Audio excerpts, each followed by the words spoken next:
Thank you for coming to this evening's meeting. First on the agenda is MRI with the draft report.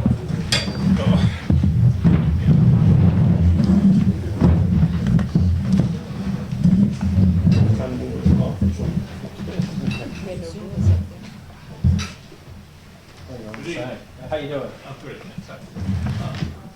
Hope this is all for us. As you all are aware, we have been working for the last 9 to 10 months on an organizational assessment for all of your operating departments in the organization. This evening is scheduled as part of the contract for a preliminary presentation roundtable discussion. I have with me tonight Don Bliss. Don is a retired fire chief. He was the state fire marshal here in New Hampshire, and he was the emergency management director in New Hampshire after 9/11. Rod Bartlett, who's been a public works director in Derry, Salem, Peterborough, this one. And he got a deer last Saturday, which is probably the most important. That's the important part. He hit it with his cat. With his cat. And Alan Gould. Alan is a retired police chief. He was worked his way up through the ranks to chief in Salem, was a chief in Rye, and then became the county administrator in Rye. And so what I'd like to do is start off with Chief Bliss, have him walk you through the high points of the fire department assessment. Then I'll ask Alan to walk through the police department. Rodney walk through public works and various public works functions. And then I'll wrap up with kind of Chief Town Hall and the administrative operations. What I'd like to do is have them walk through their key points, and then we'll take questions to each of them as we go. I'll take notes. Part of this discussion is if there are things that you don't hear that you wish you had, I'll make note of that. The report's 100 pages, so it's in its final draft form, primarily because our secretary was off for the last 4 days. But I'll scan through, make sure that we're addressing any questions or points that you have, and if they're not in here, we'll address them before we find them. Yes. So with that, Chief, you're up. Good evening, Chairman, members of the board. Pleasure to be here tonight. Just very quickly, in terms of the fire department process, first of all, I'd like to thank the chief and the members of the department for their absolutely wonderful cooperation during the whole process. We spent a lot of time at the fire department looking at the facility, looking at the equipment, meeting with the members of the department both on an individual basis and a group basis. We also did an online confidential survey to get feedback from the organization in terms of what the issues are. Overall, let me talk first about the overarching issues. First of all, I can assure you that you have a very, very good fire department. You have an incredibly dedicated group of both career and on-call volunteers, on-call personnel, both on the fire and the emergency medical services side of the house. They're there 24 hours a day, 7 days a week, availability. And so we were actually very impressed with the overall dedication and commitment of members of the department.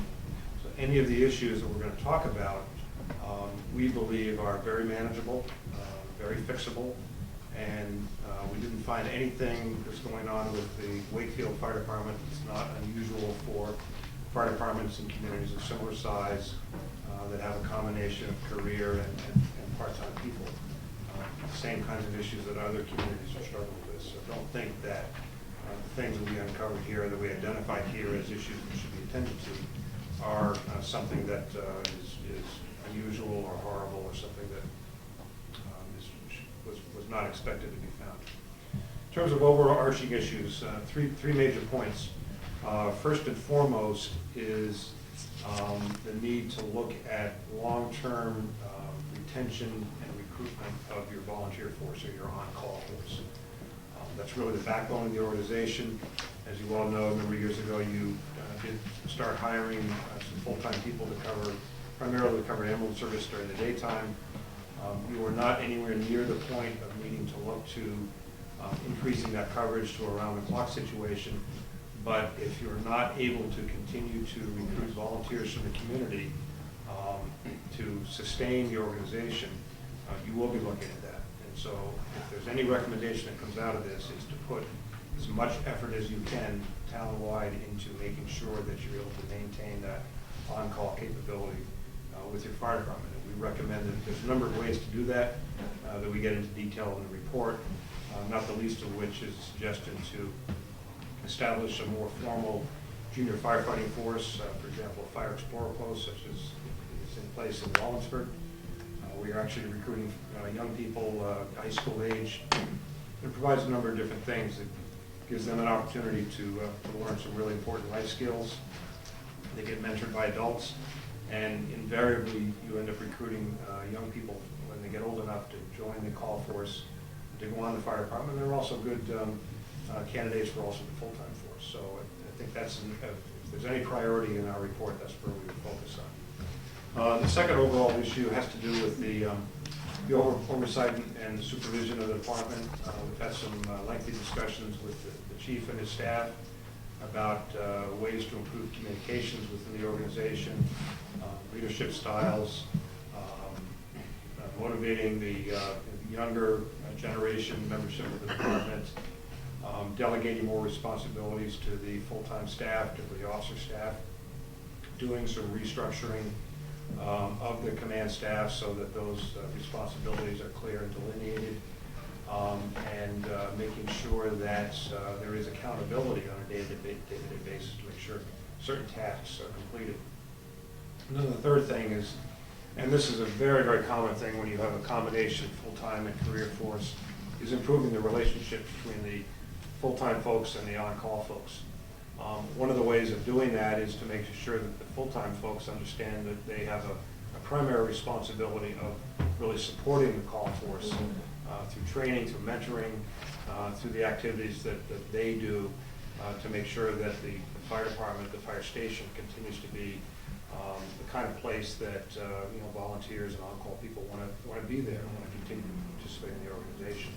And so there's some things laid out in the report that recommend how that can happen. Very quickly, the other issues in terms of facilities, you've got 3 fire stations. The main public safety facility is really an excellent facility.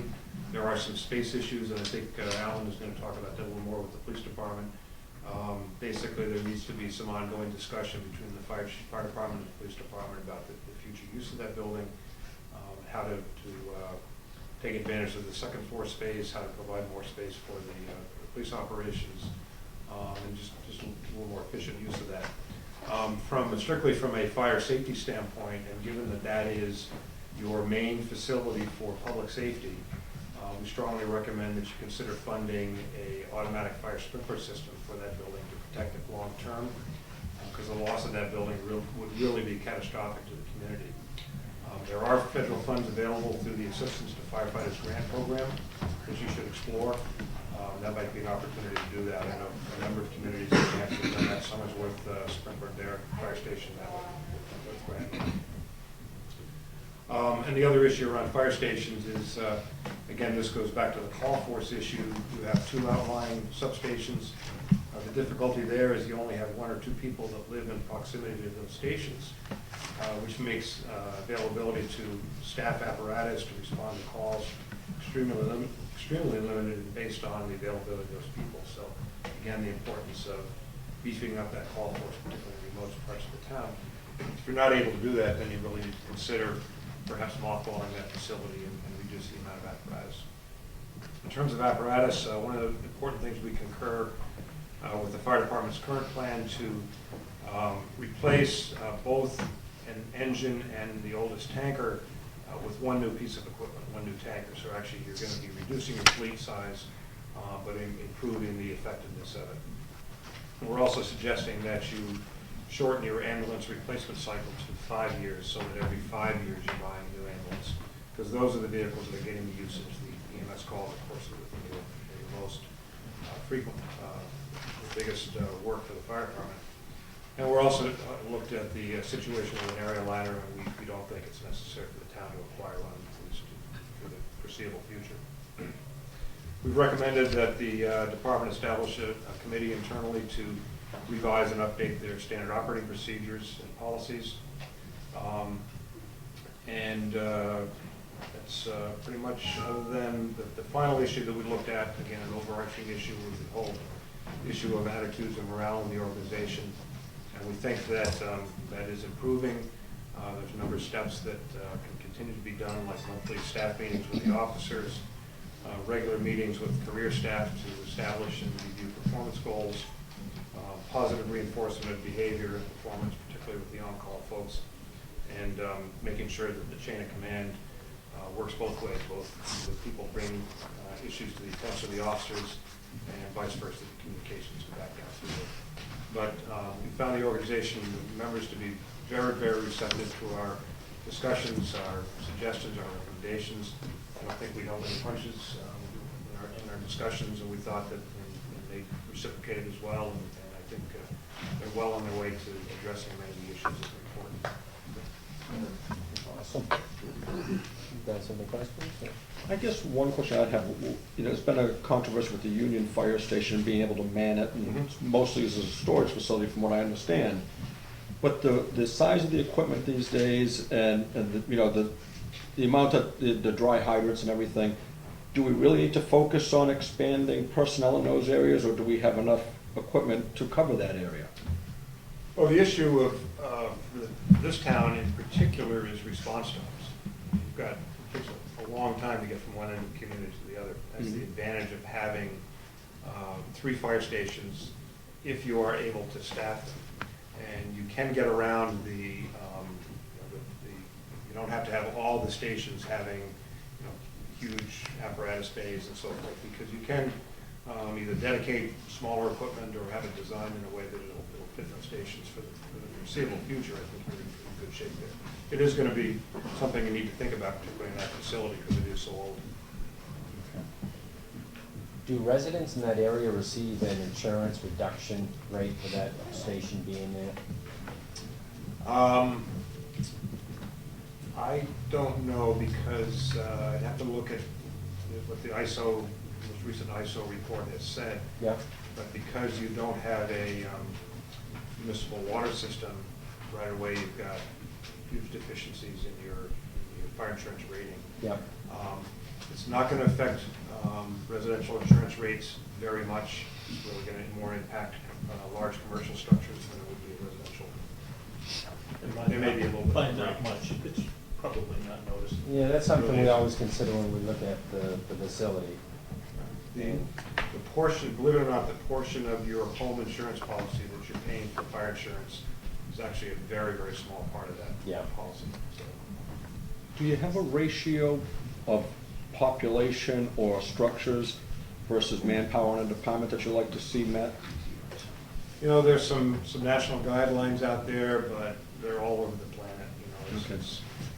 It's really it's a risk assessment. It's whatever the community A is willing to accept for risk and B what they can afford.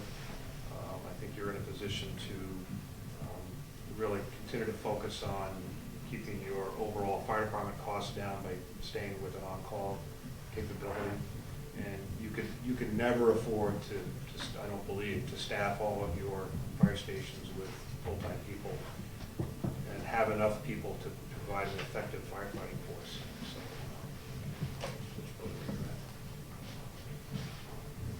So, The replacement of 2 trucks into 1, that was a 2013 date. Does that sound realistic, or should that be moved up?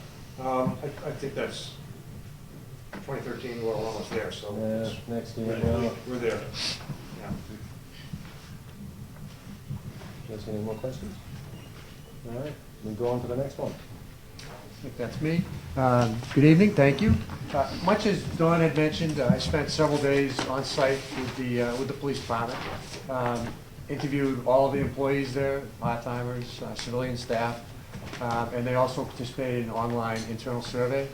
I'm happy to say that the Wakefield Police Department is in pretty good shape operationally. It's not very often I get to say that. He hates to say it, too. The department's community-oriented and fiscally conservative. I found them a pleasure to deal with, and everybody was cooperative and open. I thought tonight I'd discuss some of the more significant issues as I viewed them. Went into much more detail in the report, but I'll just run over these issues. The facility is really in great shape and should serve the department for many years to come. I did speak with the chief about perhaps how they could expand into certain areas, divide up some of that department of the building a little bit better as they need. Found some, upon our first inspection, we found some things that really I thought were safety issues. And I know that by the next time I came back, those had been remedied by the chief, gun control lockers, and some things like that. Moved the fingerprinting station into a better place. So I was really happy to see that happen real quickly. The poor quality of radio communications is a really significant issue over here. When I was last here, there was conversation about a repeater on Crown Castle Tower. Does that, anything happen with that, Chief? Yeah, the sheriff's department has just entered into the contract to put what they're calling the E-repeater, and it's on Kenny's Tower in Wakefield. So that is not at full power yet because they're waiting for license, but it's at 50% power, and that's gonna be good. Good. And I think that will really solve a lot of your communications issues from a digital standpoint and from communicating with the sheriff's department. Otherwise, you're transitioning between analog and digital, and I think that's a real problem. You have laptops in the cruisers, and they're not really functional because the stands that they're on are really old and outdated, and they're not very good ergonomically, so the officers in that case aren't using them. And the reason we like to see the officers use the laptops in the field is because it keeps them in the field. And they don't have to return to the station, because when they do that, then they're off the road. And in police work, visibility is everything. So we would encourage the department to, and the community to support the department and find new laptop stands so that the officers can actually do a lot more of their work in the field, not have to return to the station to do simple entries and to do simple reports. Visibility is a really big deal in a community like this. The department's evidence and property room is in good order. But we do recommend that the number of officers with access to that evidence room be reduced. I think that they have an SOP that says pretty much the chief, the prosecutor, and the supervisors all have access to the evidence room, and that's not appropriate. It should be like 2 people that have that access, and they should also be doing audits at least twice a year between someone that is in charge of the evidence room and someone that has no access to the evidence room, just to keep it clean. Make sure that you do those audits twice a year.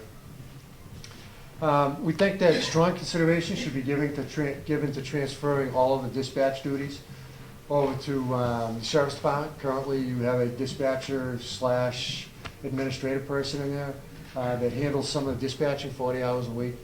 And it's much cleaner to have the sheriff's department do it. They have full-time, well-trained staff. Not to say that your person isn't real well-trained, but for technology, for ongoing training, there's a whole lot of reasons, and continuity, consistency, we think it would be better to transfer all of the dispatching over to the sheriff's department and perhaps use that person that you have in that administrative position in other ways.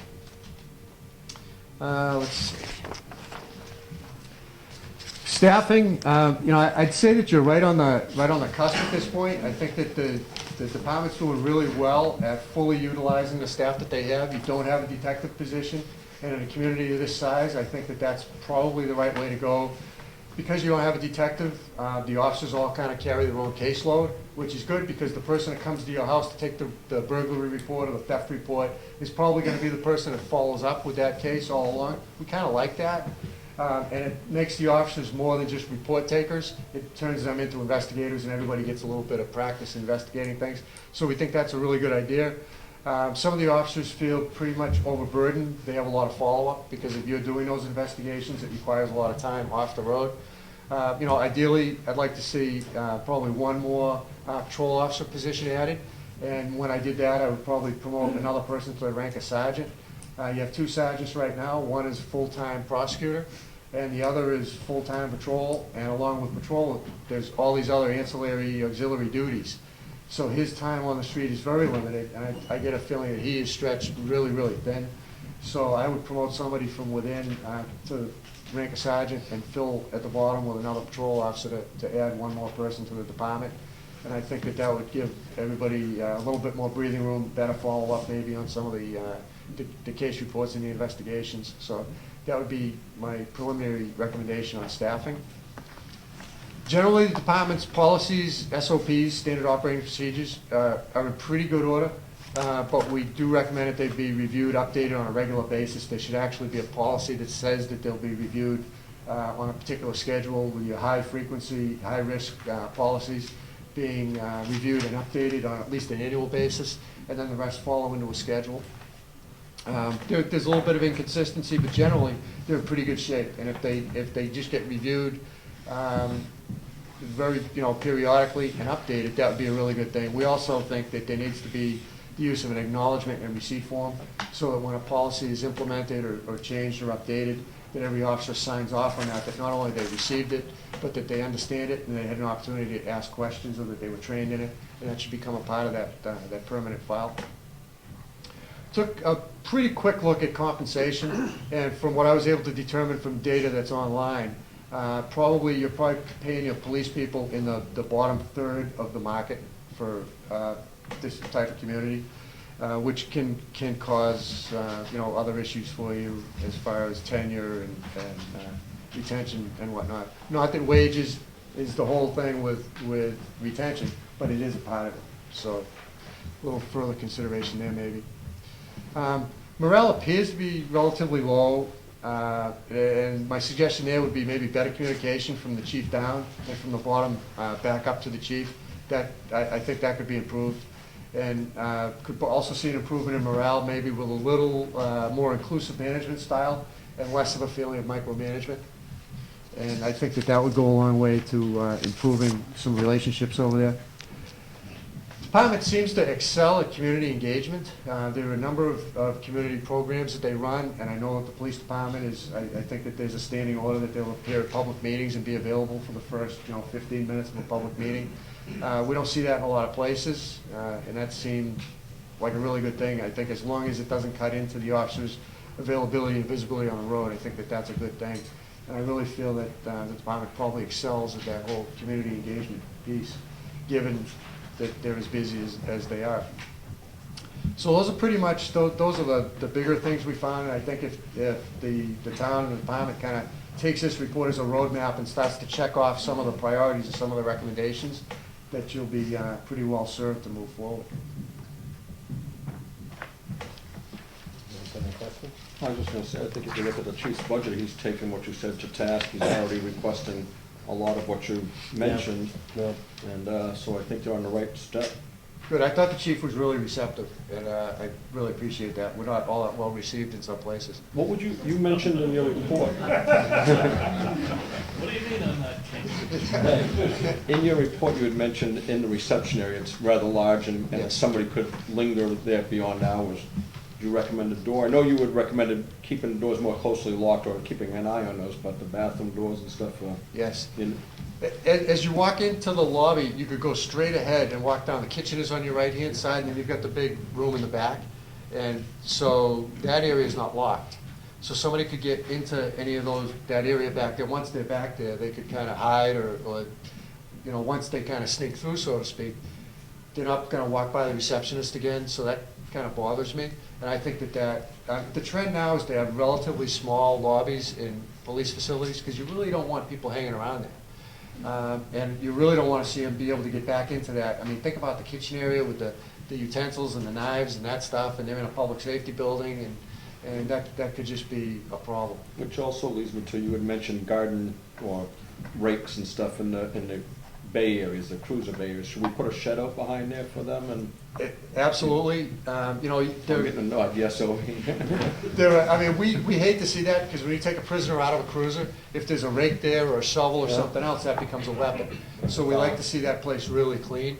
So whether it's a shed outside, I know that there was some plastic type utility closets that can go on the wall inside, where you could put a lot of that stuff, but ideally it would be outside. We don't like to see chemicals around or any of that stuff, as well as the tools. And I know that in my second visit, some of that I think had been taken care of to some degree. The fingerprinting station was moved, and I think you had installed the gun lockers. So those were the, and we bring those up when we go through and we see it, because we see that as an immediate risk. So we tell the chief about it when we're there, and we hope that they're receptive, and I know that the chief acted on that right away.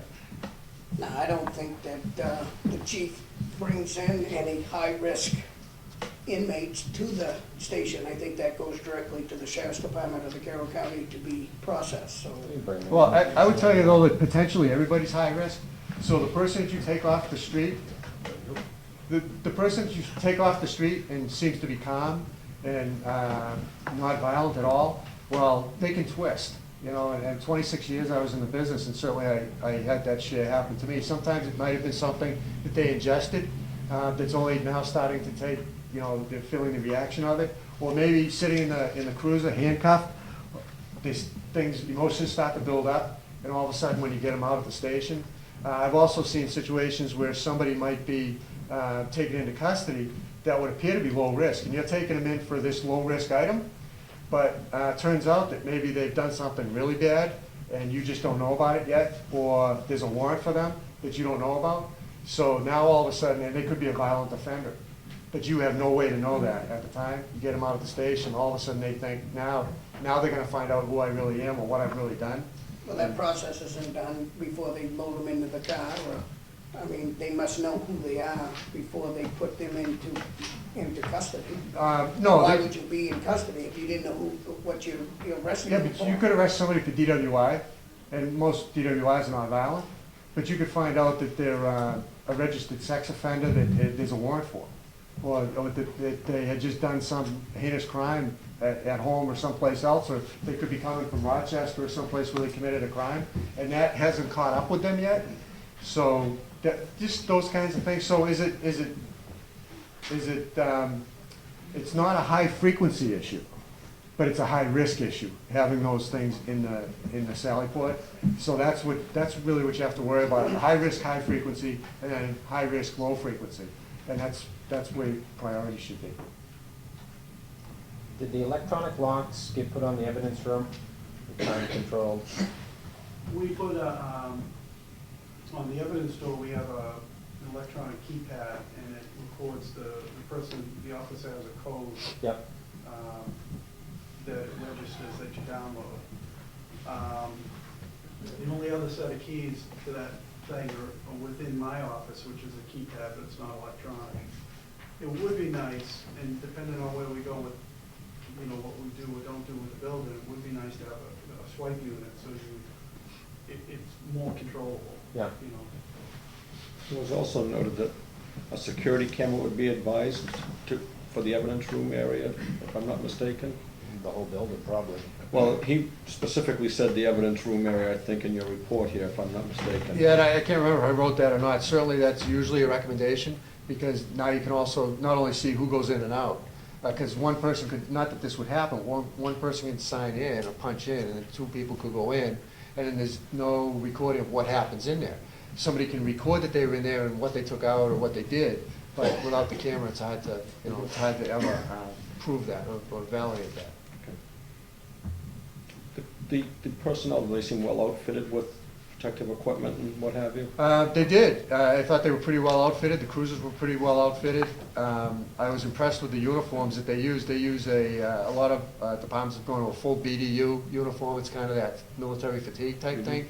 And you don't do that, but you have which I think is a good thing that you haven't done that. You use what appears to be a traditional police uniform, but it's a, what is it, that 511.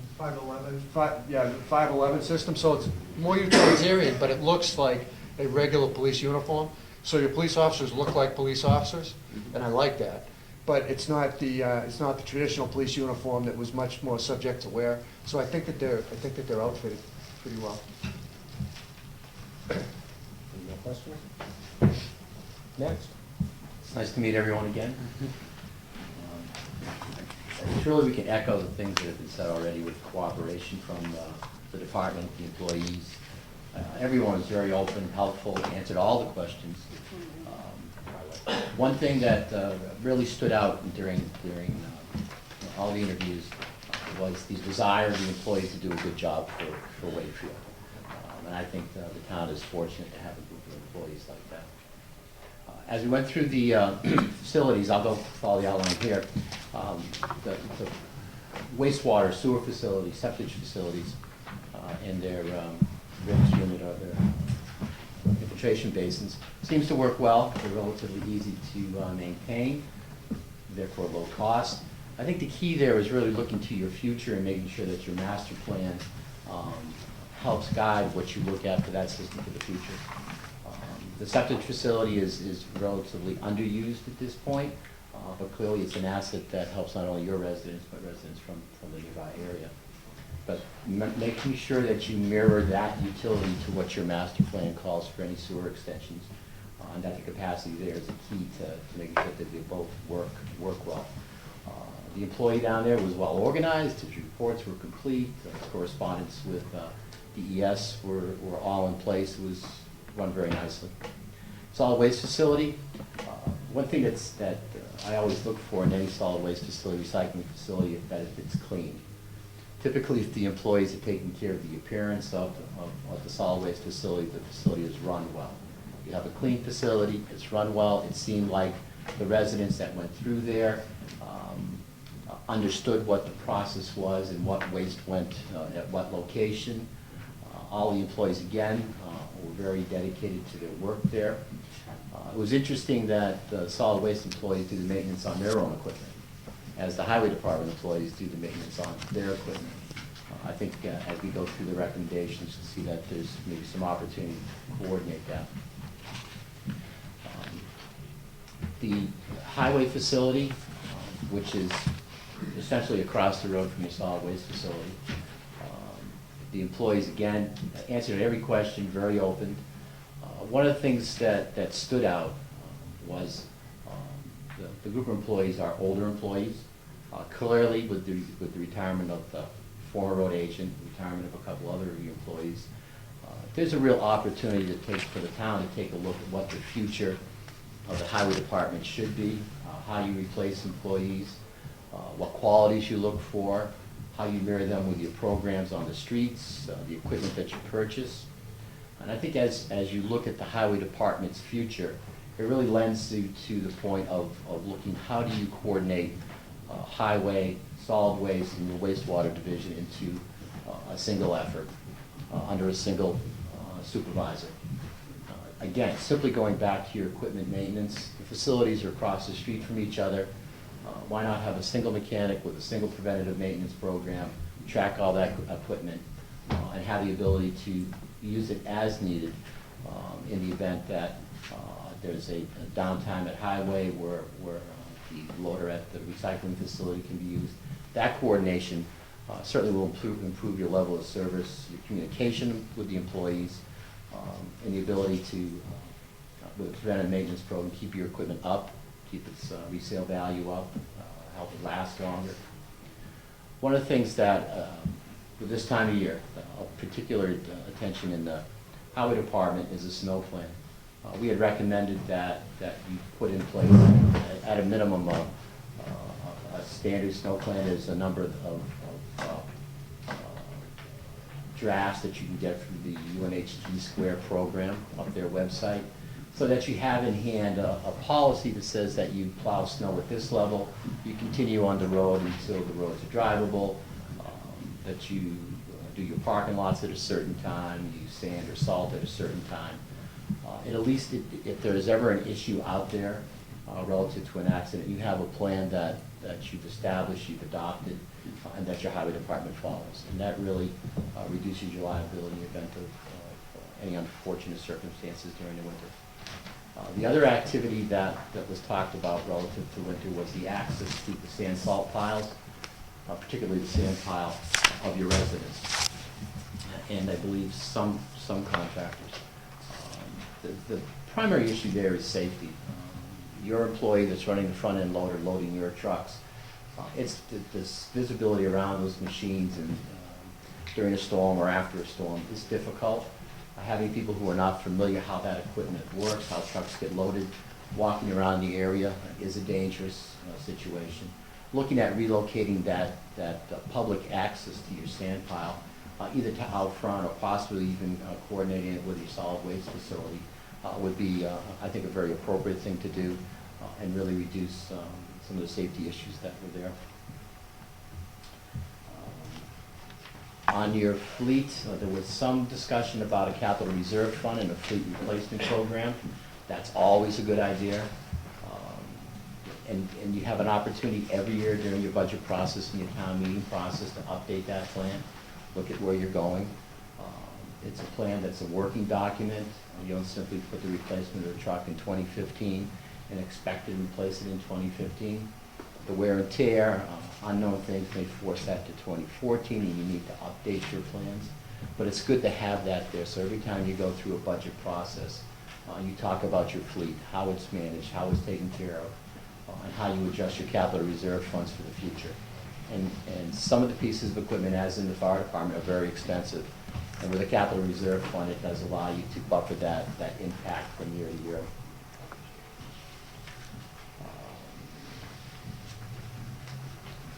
The road maintenance, road system, as in any community, taking care of your drainage is key. A long time ago when I was in college, and that was a long time ago, my professor told me there's 3 important things about road maintenance, and they were drainage, drainage, and drainage. Keeping the ditches clean, keeping the brush cut, keeping your culverts clean and repaired, your head walls, your catch basins, are all key to preserving your roadway structure. As I understand it, there was a fair amount of effort over the past years to reclaim your roads and repave them. Excellent process, it really extends the life of your road system, but that doesn't end there.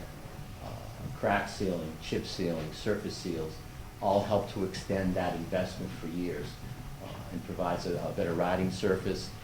And in particular in Wakefield, I would see a chip seal program.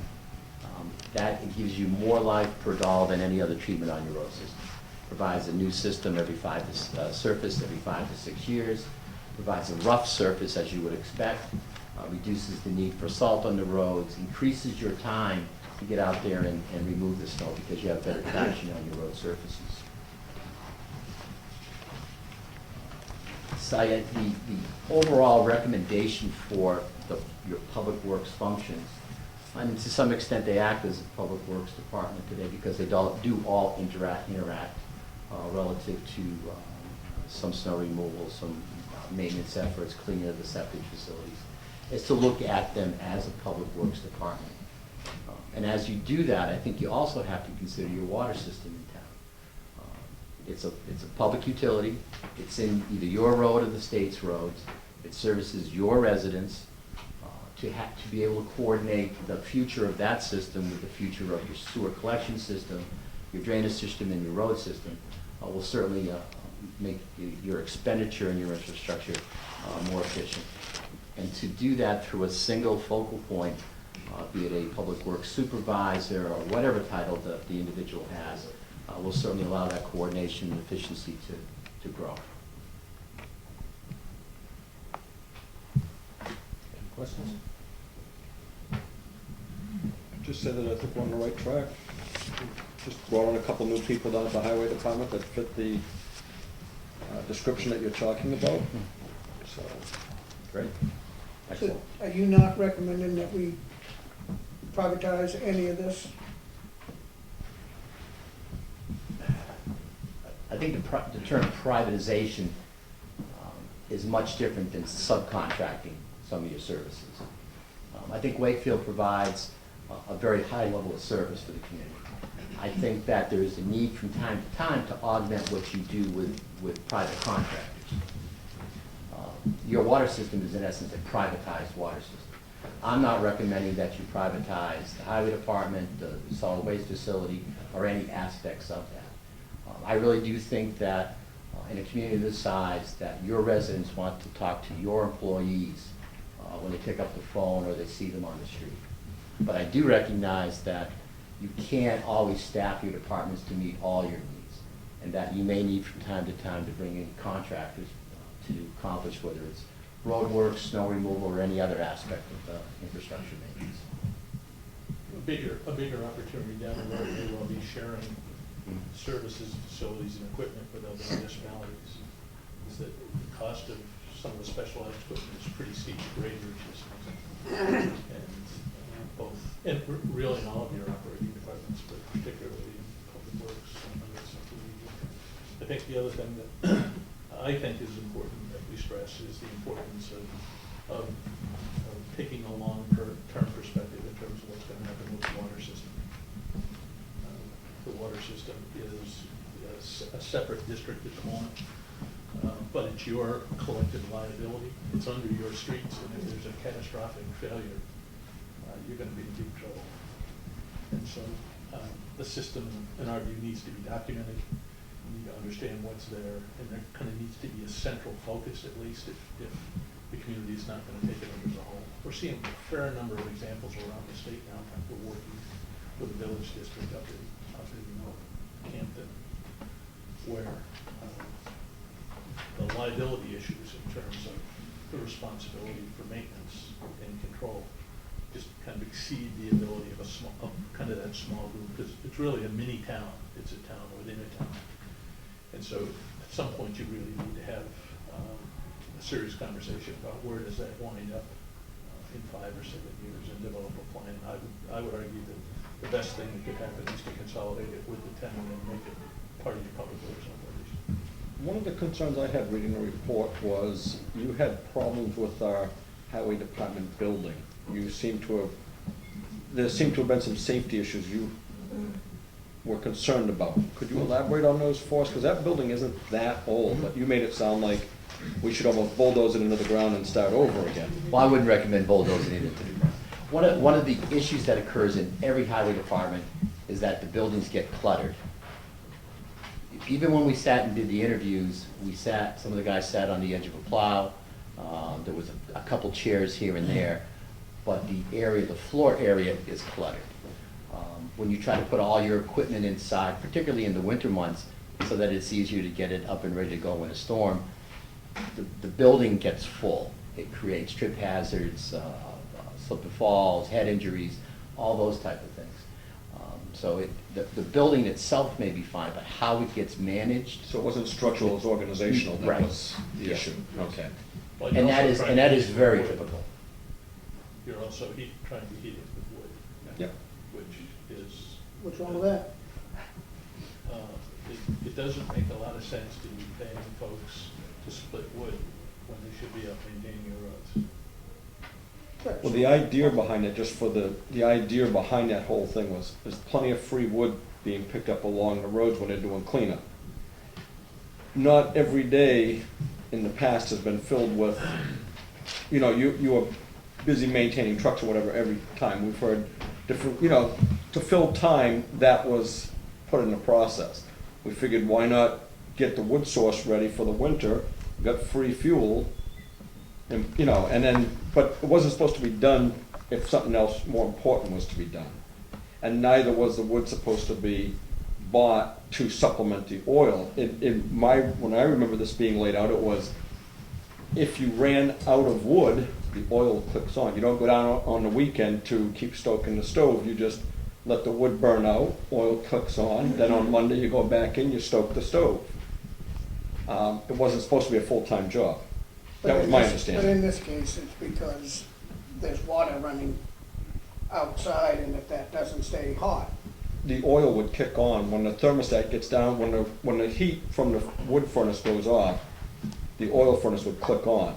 So you would never have that point where you'd be at freezing. That was the thought behind it. But you're not saying that we shouldn't burn wood. No. You're talking about people going out there and we're paying them to split the wood, so we could buy the wood split. You can acquire the wood any way you want to. We were just observing that a primary function of your highway department and the road maintenance crew should not be assembling, cutting, and splitting wood to keep the facility in the winter. You've got, if there's an area where you have not done a particularly good job, you kind of hit on it in the other report. I'm not sure, this is New Hampshire, so I'm not sure there is such a thing as being too frugal. But if there is, you guys have figured it out. And so, there are unanticipated consequences of these kinds of decisions, and so, based upon what we've seen, you need to place a whole lot more effort on preserving and maintaining your road system, drainage, cutting back the brush, keeping the culverts clear. You got a lot of road, and every road's worth about $1 million a mile, and so it's a pretty significant investment. And so it just, that was one of the observations that we came away with, was that kind of diverting a resource that I guess is that you could probably get somebody who is in the private wood splitting business to work much less expensively than when you start looking at the salaries and roll-up costs of your people in terms of dedicating them to cutting wood. Can I go one more question? So, The salt shed down there, we're looking at replacing that salt shed. Good. It was mentioned that we were thinking about maybe, as well as a salt shed, putting 2 shed overhangers on each side. Somebody had mentioned the problem of salt deteriorating the equipment. If we wanted to park like a front end loader on one of those roofs and another piece of equipment. Any ideas or suggestions as to the best utilization of that type of a building? It depends on the style of your replacement structure. If it's going to be similar, which is relatively long and narrow, and you want to put lean-to structures on the sides, as long as the storage of the salt is clearly separated from what you store underneath, there shouldn't be any negative effects from that. The vehicles sanding and salting and plowing really is where their exposure to the salt brine is. And cleaning your vehicles up after a storm is so much more important than where you store them. Okay, So that would be the key. thank you. And probably the other major weakness that Rodney didn't hit on is that Public Works function needs to place a lot more emphasis on planning. It's a seasonal kind of function, and it lays out pretty well. And our view is it's been a little too reactionary and not as well planned out as it should be. Again, if you can consolidate your resources, one of the things that Rodney and I talked a little bit about is that to some extent you have better equipment at the transfer station than you do in the highway department, and that's, for me, that's a first. I mean, it's not typically the way it happens. Usually you wear it out in the highway department and then you Give it to 'em. rehab it and push it down the hill and it winds up at the transfer station. Bring it to the recycling center. Yeah. And as you look at all those programs, the UNHT Square opportunity for your employees is a tremendous asset. Their road evaluation system, which you had done in 2001, really will help you make a lot of decisions on what to do with your road system in the future. And there's the possibility of getting graduate students to help you get back up to speed with your road evaluations so that you can then routinely maintain them into the future. And that's fairly inexpensive. Some computer time, but the software, they have it, some of it's available for free. Yeah. So there's some good opportunities for that system at UNH. So I guess basically, all 3 departments are in really good shape, other than a couple of small items. But just As they started off saying, manageable, I think. yeah, and from the highway solid waste and wastewater facility, it's really the future is where your focus needs to be. You've got some good employees, they know their job, they get it done, the snow gets plowed, the recycled materials get taken care of, your wastewater system works. It's really where you want to take that. So the old saying, if it's not broken, why fix it? We're not saying it's not broken. We're saying that it probably doesn't need to be totally rebuilt. We certainly need some fine tuning. I would say in probably the primary areas that we see that you need to invest some effort is in maintaining your call fire force, keeping that up and putting a program in place, and introducing more planning and a bit more organization, more thoughtful organization to how the entire public works operation is structured. We smile, but I mean, the fact of the matter is that one of the reasons that the transfer station, solid waste facility, which is kind of the pride ownership notion that staff has. And you don't want to lose that. On the other hand, the equipment can't be proprietary. The personnel can't be proprietary. There's ebbs and flows in public works that lend themselves more to people working in a public works organization rather than feeling like their beanie says, I'm a highway guy and I don't do anything else, or I'm a solid waste guy and I don't do anything else.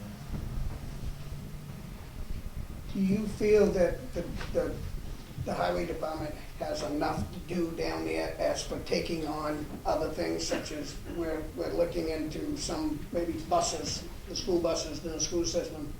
I'd kind of like to know how you thought about that, putting that down in there. Do you think they got plenty to do, or? I'm truly a public works person. I've been in this industry since I got out of college.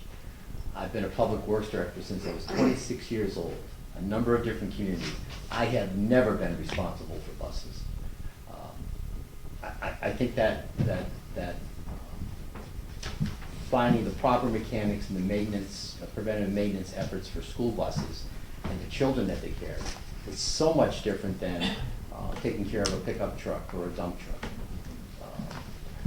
I don't think a highway department could ever run out of work. The roadside ditches, the trees, the crack sealing, preparing for winter, preparing for your summer projects, the planning.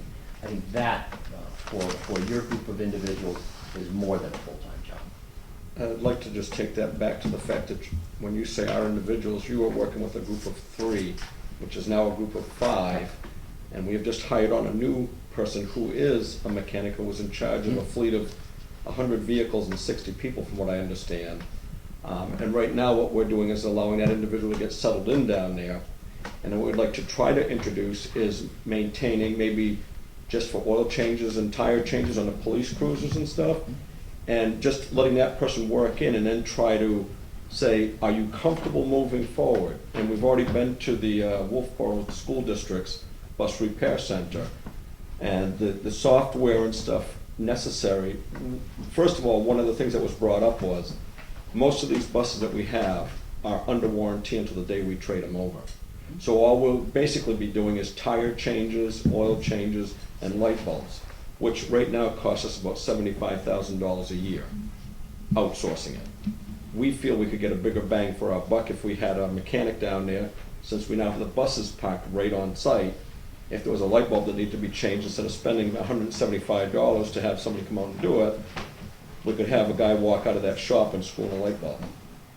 So that's, I understand where Mr. Edwards is going, but I wanted to get the full depth of the picture because you haven't been there for a while and what we're leaning towards. So give us your opinion again. When I was there, the person that was the lead mechanic, I guess it's probably the best term, also drove heavy equipment, plowed snow. If you're going to a situation where you're going to have an individual identified as a mechanic, and that mechanic will be there 100% of the time doing that type of work, that's drastically different than what I saw. I think looking at what you pay to outsource it compared to what you pay to do it in-house is your first critical calculation. Use honest numbers. Yeah, honest numbers. Use honest numbers. Right. You know, one of the problems, my view, that's from a manager's perspective, is outsource everything that's mechanical of consequence just because the technology has changed so dramatically. I mean, you can change your oil on cruisers and you can change tires. That's about it. Everything else requires very highly specialized equipment and training. And most of that is usually on, especially on a bus, the contracts that we have is under warranty, so we always send that out anyway. And basically it was just said that, you know, right now, just to get a pilot program going, is to look at maybe the police cruisers changing the oil and stuff, and the chief even feels that the cruisers may get better service because instead of having a tighter budget where he can't afford to change the filter but can afford to change the transmission fluid, he could have both done at this point.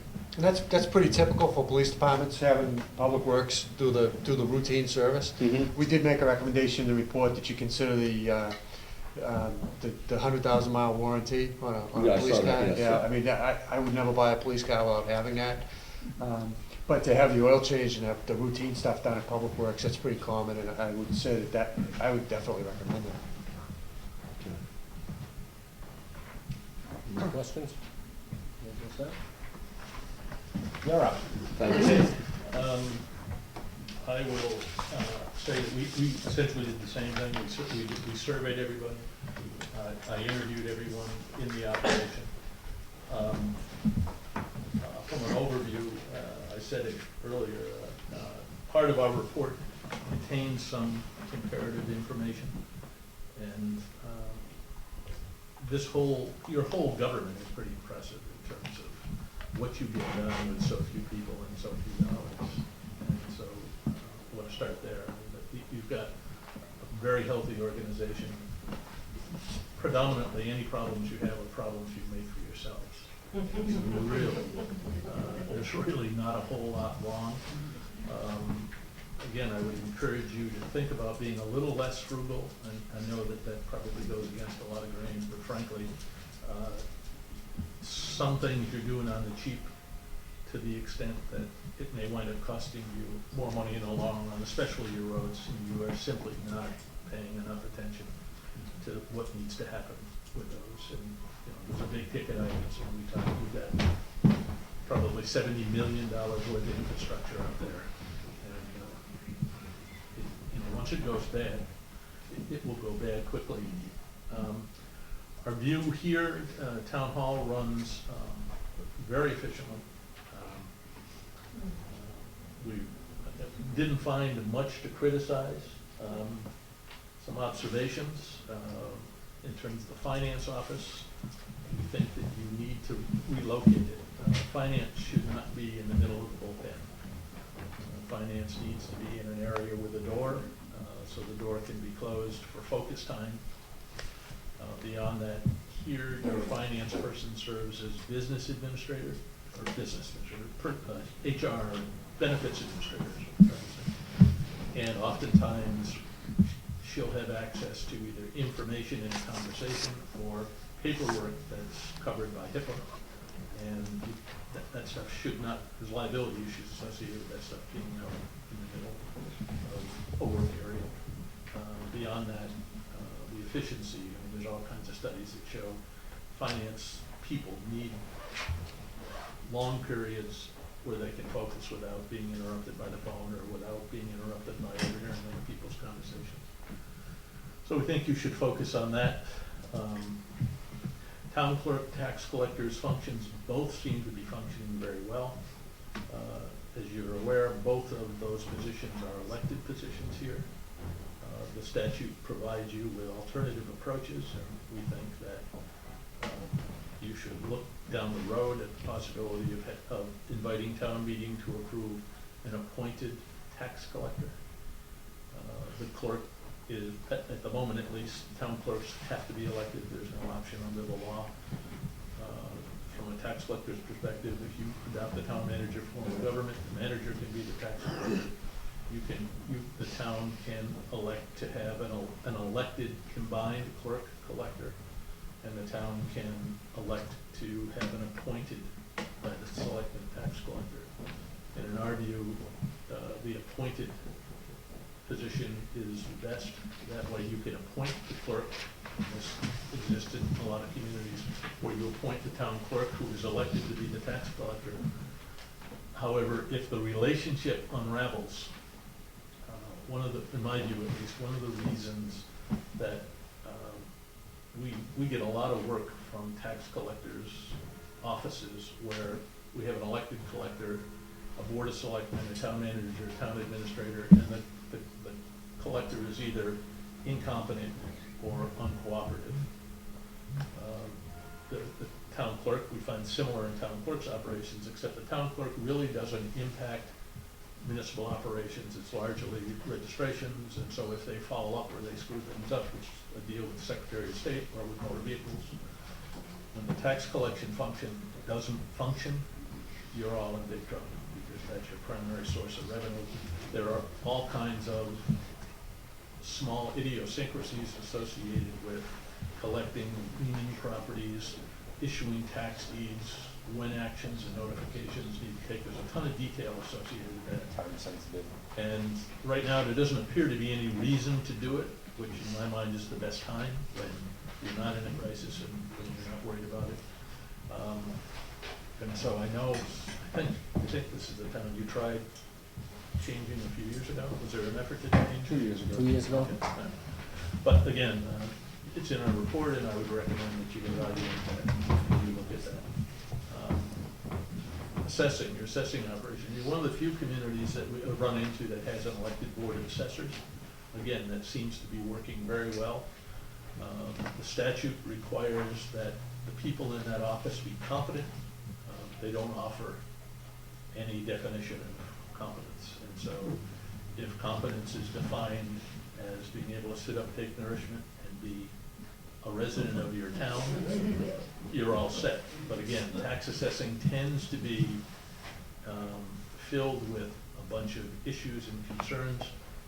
So no reason that you need to consider moving in that direction now, but you need to think about it. If you run out of people who are willing to do that, the other issue is that they are in a position to make adjustments, to make abatements, which impact tax rolls. And so it is most typical for the Board of Selectmen to serve as the Board of Assessors, and they literally fill both functions. And so they will convene as a Board of Assessors, and they will act. Again, there's nothing to criticize about the way you're operating now, but just to point out that while it is not a problem today, it could become a problem in the future. Your assessing technician appears to do a great job. You'll see in the report that we're recommending that position be tasked with becoming the Geographic Information System point person. You have a very powerful capacity for GIS capability in this town that you're not using. And it's a very powerful tool for public works operations, but also for police and fire. The technology has advanced to the point now that you could literally go to a site and show you your tax maps online right now. So anybody in town can access information. You no longer have to have special software. You can deliver it up to every desk in every municipal department. You can set up independent separate accounts for police and fire so that the issues of public safety and confidentiality don't play into it. And you're not even using it, which is a horrible waste. So it can be a very powerful tool. So we're recommending you move in that direction. Code enforcement, code enforcement, building inspection function seems to work well. This is not a center of commercial development, and so it appears that the way you're structured now will meet the needs that you have well on into the future. Welfare administration, again, seems to be handled nicely. You'll see in the comparative analysis information that we're providing with you on a unit basis, you're doing almost everything less expensively than any of the comparative communities, except for Lebanon, Maine. And frankly, I don't know how they do it. They must do, either they have slaves or indentured servants. But as far as New Hampshire communities are concerned, you are really incredibly competitive. You're very, very frugal. I have a real fondness for the community. As some of you know, I was here for a while doing the town administrator stuff some years ago. And you have a real community, which is a rare beast. And you have people who like one another, mostly. You have people who tend to work together with a common vision of the community. And you need to make sure that you don't lose that. Too many communities have lost that over time. They don't have that sense of community anymore. And you're really blessed. It's kind of a wonderful place. And you have a very healthy tax base, which is not going to go away. Your tax base is not going to be threatened. You get lots of water frontage, which makes you enviable. And again, I guess I would come back to encourage you to be less penny wise and pound foolish in terms of infrastructure maintenance, facility maintenance. Kind of my view of using highway guys to cut wood is typical of kind of that attitude, is that if you took it one step further, you'd think, yeah, that really probably isn't the rightest idea. And so I would encourage you to be mindful in terms of that approach. But by and large, everything that we saw is fixable to a large extent with some tweaks. You've got to invest some money in public works, mostly in the planning side and the management capacity side. The work's getting done. The guys are doing the work. There just needs to be some pre-planning and some way out. Any questions? So are we frugal? You're too frugal. That's all I wanted to know. That'll change this year. Taxpayers are in good hands. Yeah. It is. I mean, you should look at the comparative data. Your tax rate is very low. It did. Yeah. And so, I mean, it is. And sometimes you can hold it down too much. And the consequence, Agreed. you know, I mean, the water system scares me. If I lived here, that's probably one of the things I would worry most about, is that could really knock you for a loop if something fails there. And it's being managed independently. And I mean, it was a challenge when I was here, whatever it was, 12 or 13 years ago. There were some issues around it, and it's largely the same folks and largely the same issues. You had mentioned before, and I'd just like you to reiterate it just for the audience. I mean, we've talked before, and when you're talking about the water precinct and the water district and the sewer, I mean, anybody who's not on it feels it's not their problem. And why should they have an investment into it? And like you had mentioned before, if the system goes, it's everybody's problem. So if you could just elaborate on that a little bit. Well, I mean, the fact of the matter is that's the situation. It is a town, I mean, essentially a precinct, whether it's water, sewer, fire, under the statute. A precinct is nothing more than a subset of your town, and it functions in the same way your town does. They have an annual meeting, and they have their own little mini version of town meeting. But at the end of the day, it's your full faith and credit that's on the line. I mean, if there was just a precinct up in Hampton, as I said, we're working on it, that was dissolved by the court. Well, they're still taxpayers. They're still in your community, and so it's kind of this mental picture. And to some extent, it's the same issue on a state level. You know, you drive across the line into Brookfield, and oh, I'm in another town. But the only reason that you know that is it's just a paper line. Right. And so the same issue is true there. And one is you're awful small to have another level of political bureaucracy at play. And two, you have no assurance that it's being managed. You know, and I'm not suggesting it isn't being managed properly, because I really don't know, and it's not something we looked at. But running a water system and running a sewer system are far more complex than almost anything else, because they're regulated at both the state and the federal level. And so you have lots of compliance. We were pleased, Rod was real pleased to see that of the quality of the reports that are coming out of your wastewater. Right. Yeah. Now, what we haven't seen and what we don't know is the quality of the reports that are coming out of the water system. But there are reports that have to go to the state as well and to EPA. And so there are a whole bunch of liability exposures, to say nothing of if something happens. And if you wind up with something really bad in that water system and someone gets sick or someone dies, they're going to come after the deep pockets. So should we be having a capital reserve or something, or should we be bonding this, should we be taking this over now? I would suggest that you sit down with the folks there and you start having a public conversation about simply having the town assume the water system and get a public works type person who knows what they're doing, or contractor. I mean, there are contractors who do that. There are companies who run water and sewer system. There's a huge liability exposure. For sewer, it's $10,000 a day per violation. Now, your plant is pretty simple, so would, you know, worry. And again, I'm not trying to scare you, because it's, you know, I don't know, but I would say of all of the things that we saw that would make me uneasy if I lived here, water system is number one. And that's due to age. Well, it's due to age, it's due to lack of, and maybe it's fully documented, but I don't know. I don't know that anybody knows where the shutoffs are, if anybody knows the age of the system, if anybody knows anything. I have no idea what the treatment is it being chlorinated, is it a slow sand filter, is it, what is it? I believe it's a groundwater supply, but I'm not positive. Think of a catastrophic failure of a water main, what that does to the road system. Yeah. A Just take out storage tank failure, what it does to your fire protection capabilities in the downtown area, the availability of fire protection, water services for those larger buildings that depend upon that. A lot of interdependencies.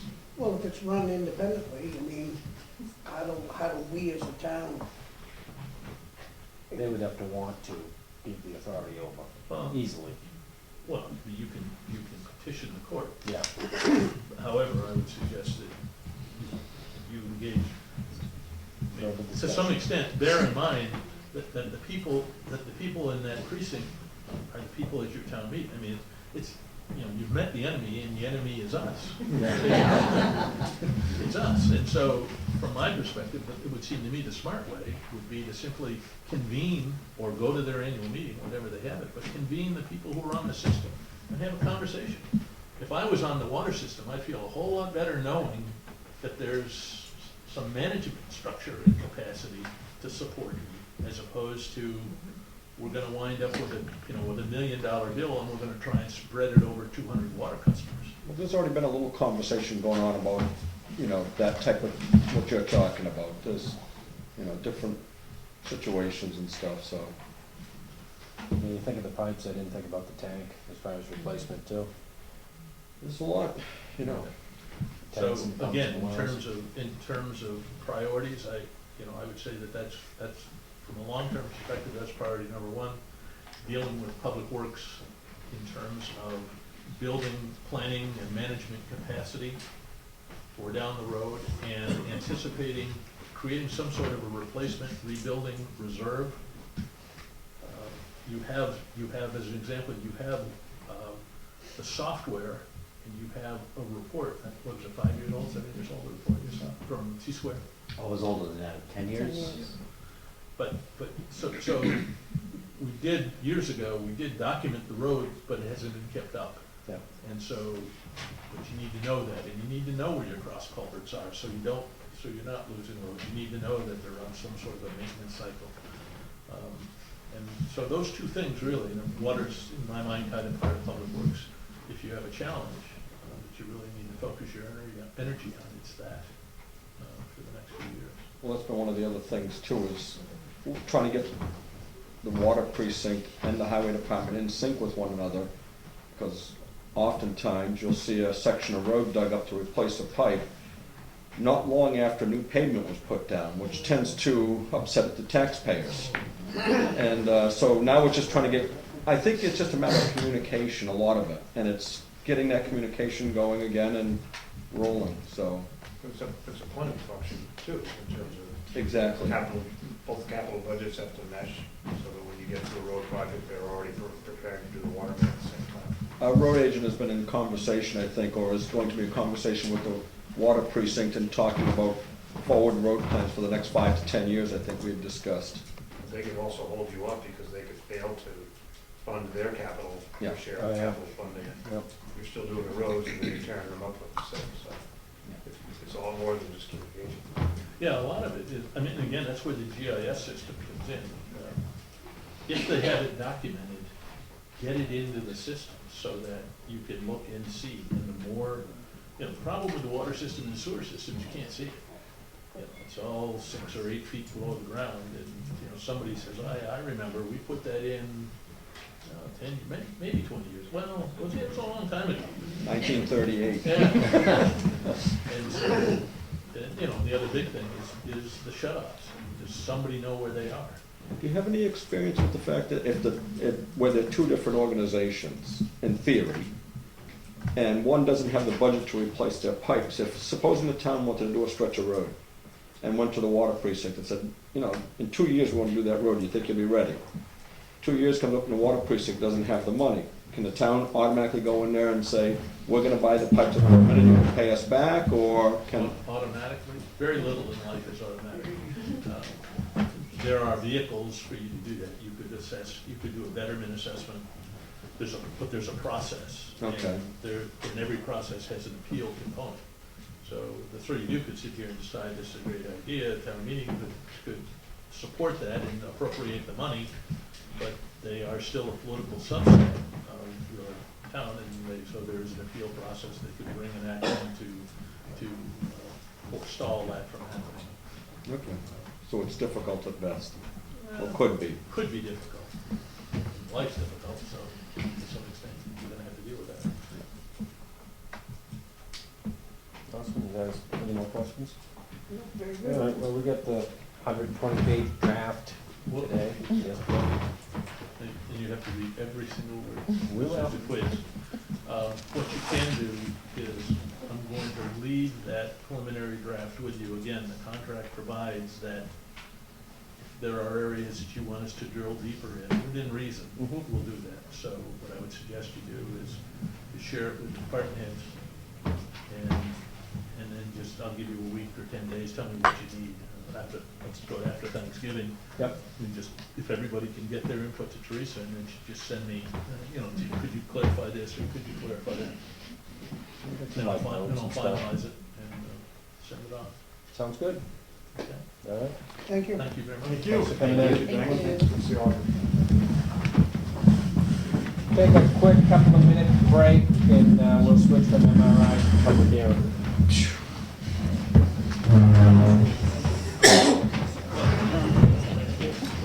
I was had it first. Leg stretcher. This is a joint meeting between the Board of Selectmen and the Conservation Commission, referencing the conservation property on Marsh Road. And I'll open it up to the Conservation Committee to give us a quick lowdown information on it. I'm Dave Bankus, Chairman of Conservation. Nate Fogg is one of our members. Peter Kasperk is one of our members. There's an alternate out here somewhere in the hallway. We started on this project 1.5 years ago. Fish and Game signed on very early. We applied for and received a grant from LCHIP, another grant from PREP, which is out of Portsmouth and deals with the watershed down the Great Bay. We have grants to the total of $141,000. I negotiated a price with the owner, who was very interested in having it preserved as conservation land. The price for the 5 parcels was $150,000. To date, we spent about $20,000 of conservation money for assessments, surveys, things like that to get ready for the deal. We have a signed purchase and sale agreement by the selectmen 1 year ago next month. I think we voted on that.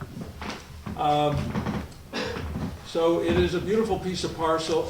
It's 121 acres. It has 1 mile of frontage on the Branch River, which supplies many communities down south with drinking water, combines with the Salmon Falls River, goes into Milton Tree Ponds, and eventually down to the ocean. We've taken some people out on the property. I described it as park-like. It was very beautifully timber harvested in 2010. There's a lot of timber left, a lot of good habitat for wildlife. Every time we go out there, we see partridge and deer and signs of wildlife. The river has trout. There's 3,000 feet of frontage on the marsh, Union Meadows. Union Meadows is a good, quiet fishing place. We also have other conservation land on the south side of Union Meadows. I guess the frosting, or the kicker, as some people would say, the kicker is that for the anticipated $30,000 out of conservation funds that this will cost, the town will own the property, the town will be able to harvest the timber. 50% of the sales price, $75,000, is allocated to go to the Florbell Weber Educational Trust, which has a sole purpose of providing scholarships to Wakefield students to go to college.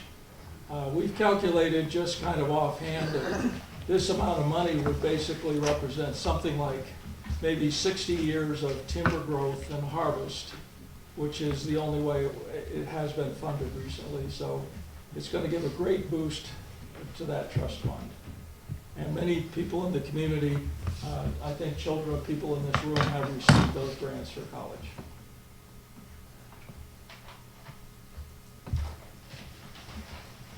How many parcels is the total? 121 acres? 121.5 according to the survey.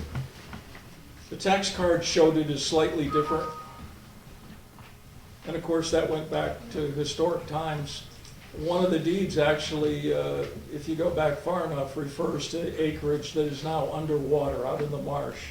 So sometimes we've had this tripping point where you look at a deed and it looks like it's the whole parcel. But in fact, that water is submerged and I guess is owned by the state. Kenneth, my question would be, right before we get started, is Dave said that we have a purchasing agreement that's already signed.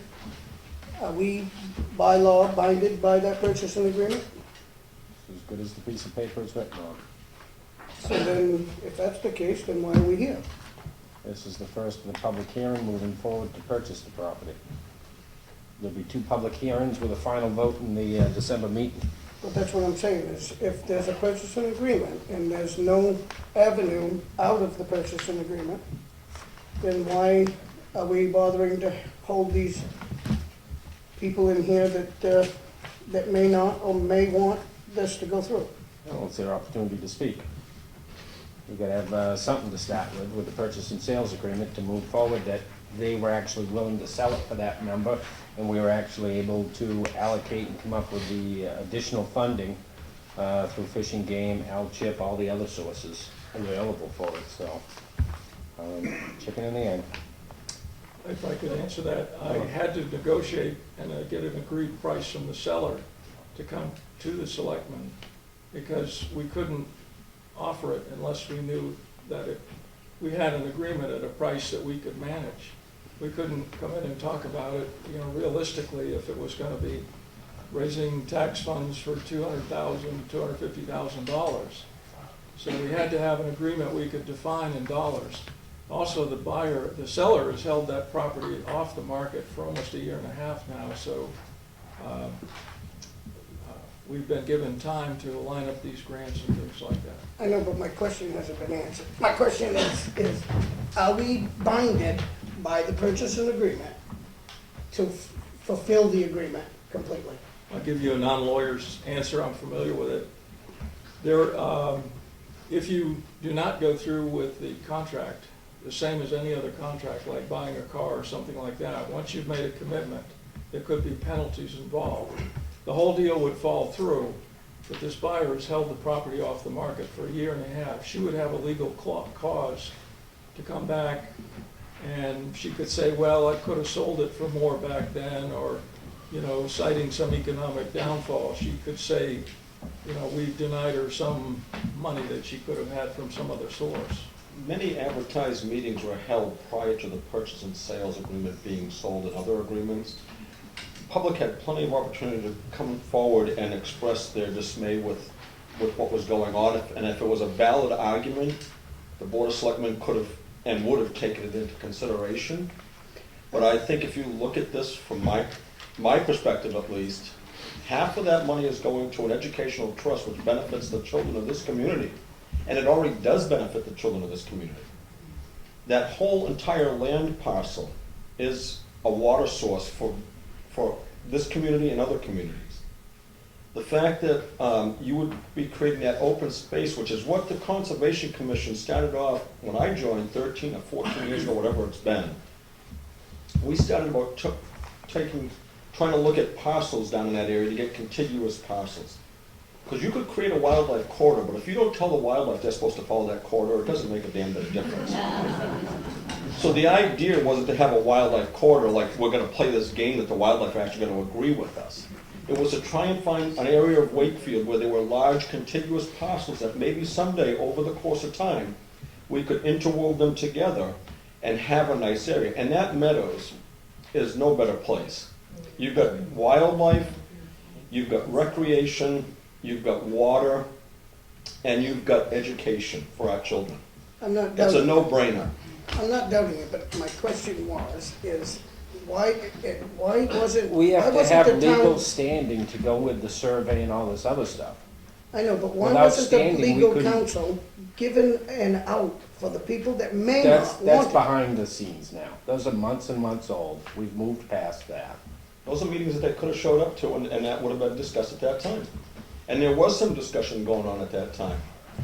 I think there was a concern about the Agenda 21 issue. I'll bring that forward, because I know it's waiting in the wings.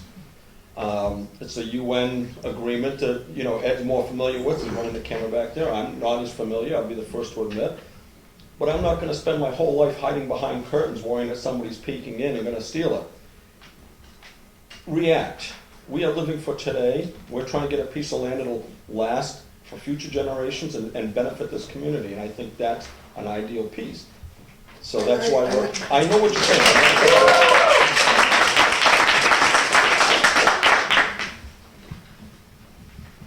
They just wanted me to shut up. Go ahead. Any more discussion? I'm not disagreeing that it's a nice piece. All I'm saying is that there are people that don't agree. And my point is it's for the few and not for the many.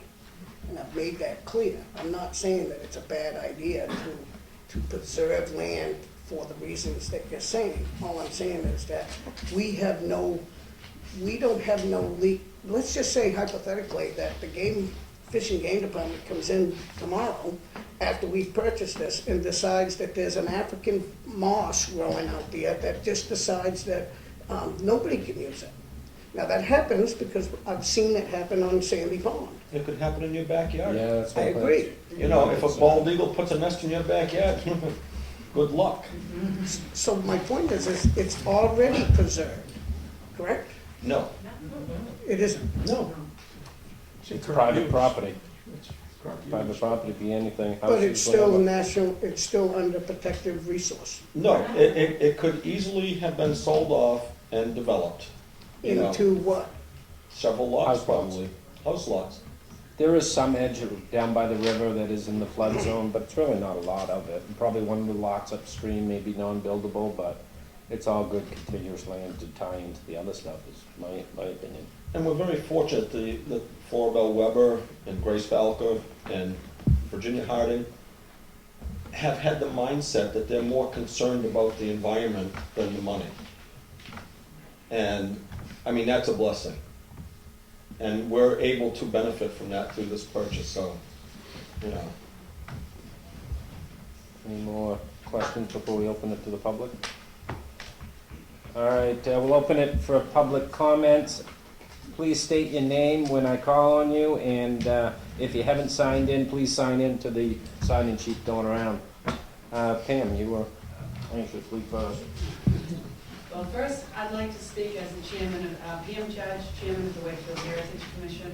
We were asked by the Conservation Commission if we would discuss and determine whether we could support this project.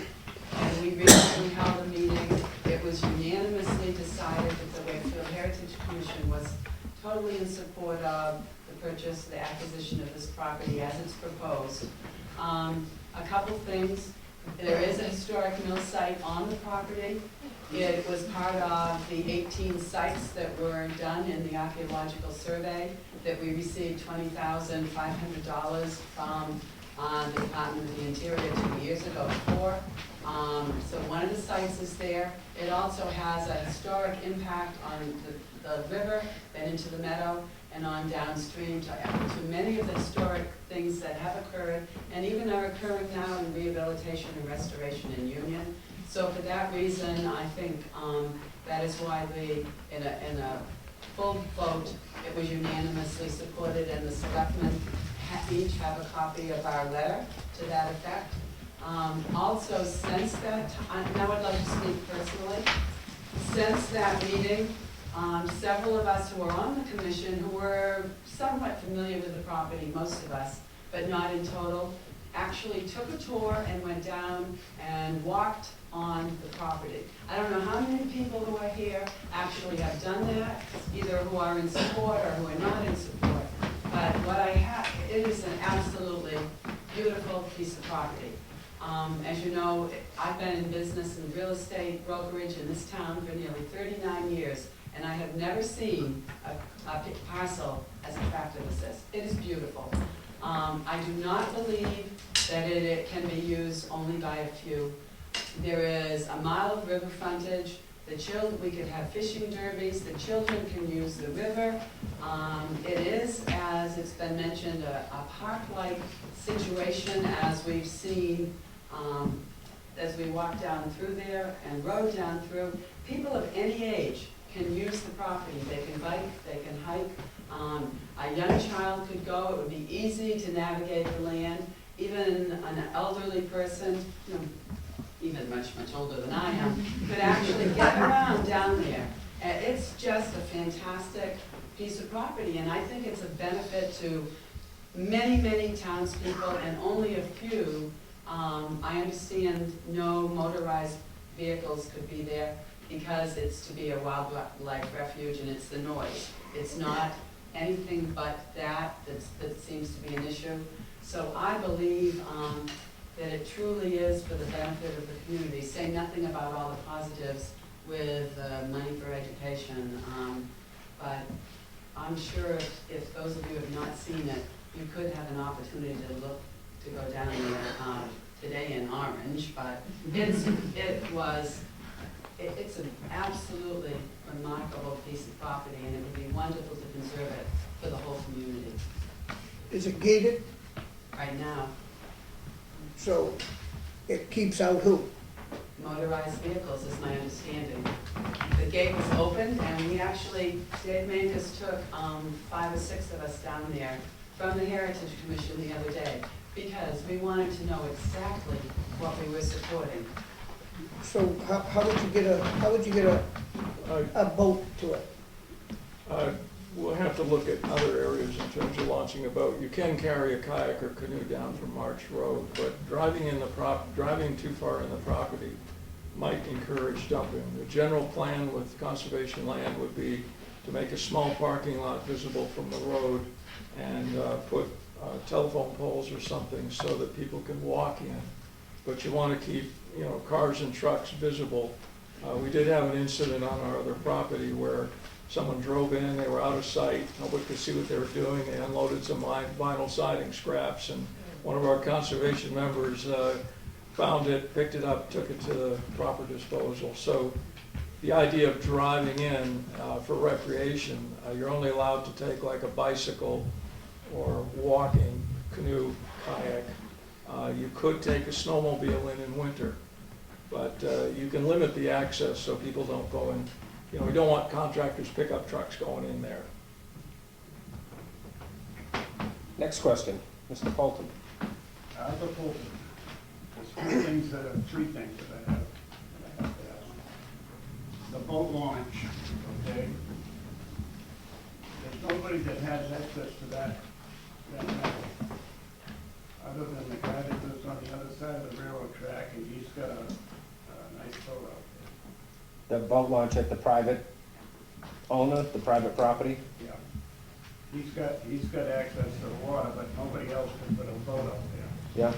Because there's no dock. Now, say for instance, an elderly gentleman would like to go fishing, but he's got a canoe. How is he gonna get the canoe in the water?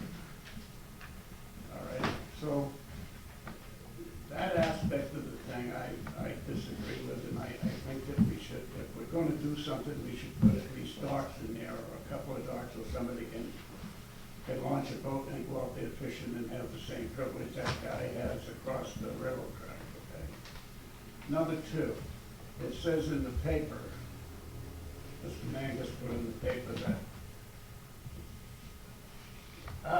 there's a couple of organizations, young organizations, that could use the property to go camping on a limited basis, okay?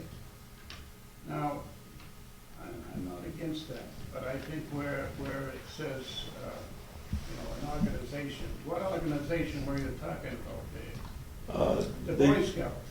Well, they don't generally allow camping because, not?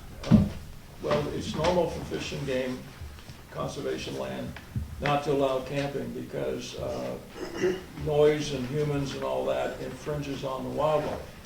We did negotiate with Fish and Game to allow limited, meaning about 3 weekends a year, youth groups, which could be Boy Scouts, Girl Scouts, whatever. So they, with a little persuasion, agreed that there would be the limited weekend camping for youth groups. Generally, they wouldn't allow any camping at all because it would tend to drive wildlife out of the area. You said a while back that the town owns the property. Now, who owns the property? Does the Fish and Game own it, or do we own it?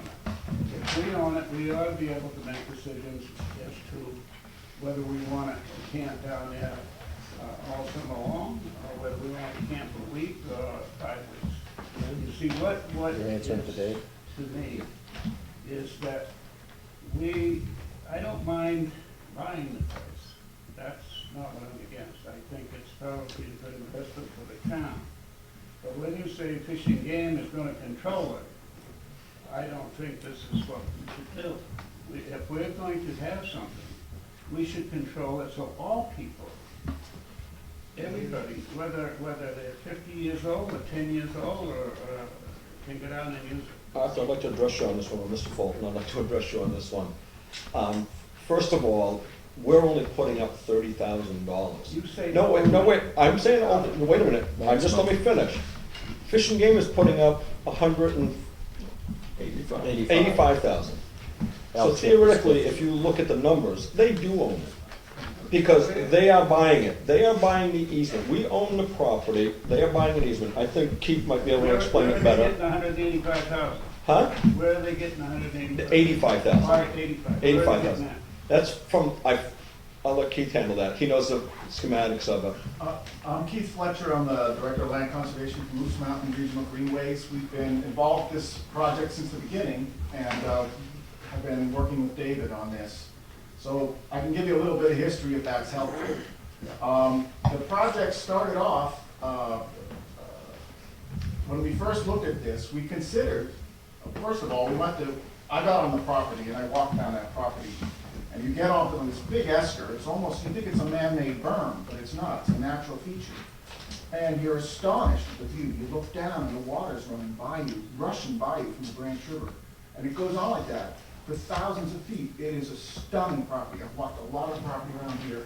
The first impression of this one beats everything else I've been on. So it wasn't just impressive to me, because as soon as we approached Fish and Game, talked to them about potentially getting some funding, they said yes. Now, the reason they said yes is because it ranks so very highly for habitat. And originally, we were considering, well, perhaps Fish and Game wants to buy it, but the town wanted to own it. And we had folks wanted the town to, Dave and others, wanted scout groups to be able to go there. They wanted to have that use and some control over this property. So the town ownership was the idea. And Fish and Game said, fine, but this money we're getting is conservation money. So we have to ensure that the land is permanently protected. And the way that they do that is through a conservation easement. And it's a conservation easement that spells out the restrictions.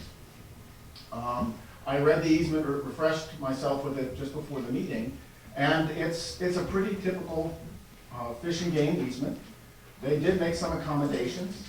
They don't typically allow camping, but because that was something the town specifically wanted, they did allow that. Some easements don't allow forestry, this one does, so the town will have a source of revenue through this. And so Fish and Game said, yes, you can have this conservation easement. So that's where their rights come from, is from this legal document, it's called an easement deed, that spells out that the land will be permanently protected. It also limits what the state can do. I mean, it doesn't give the state carte blanche to come in and say this is our land by any means. Easements don't work like that. There's a section that says what you're not allowed to do, but there's also a section saying, yeah, but you can do these things. And if you read it, you'll see those sections. In terms of the financing, this project is really a $250,000 project, and it's being accomplished with about $30,000 of town money.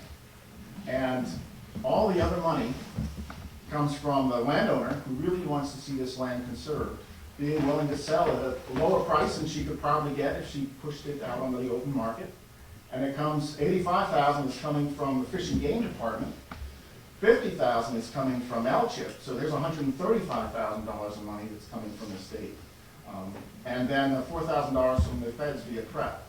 So all these other grant funds have been raised for this project. And Keith, how does Fish and Game get that 50, that 85,000? That's through license fees? That's through, what's the name of that It's fund? a tax on ammunition. Tax on ammunition. And then Okay. back around 2008 elections, there was a lot of ammunition bought.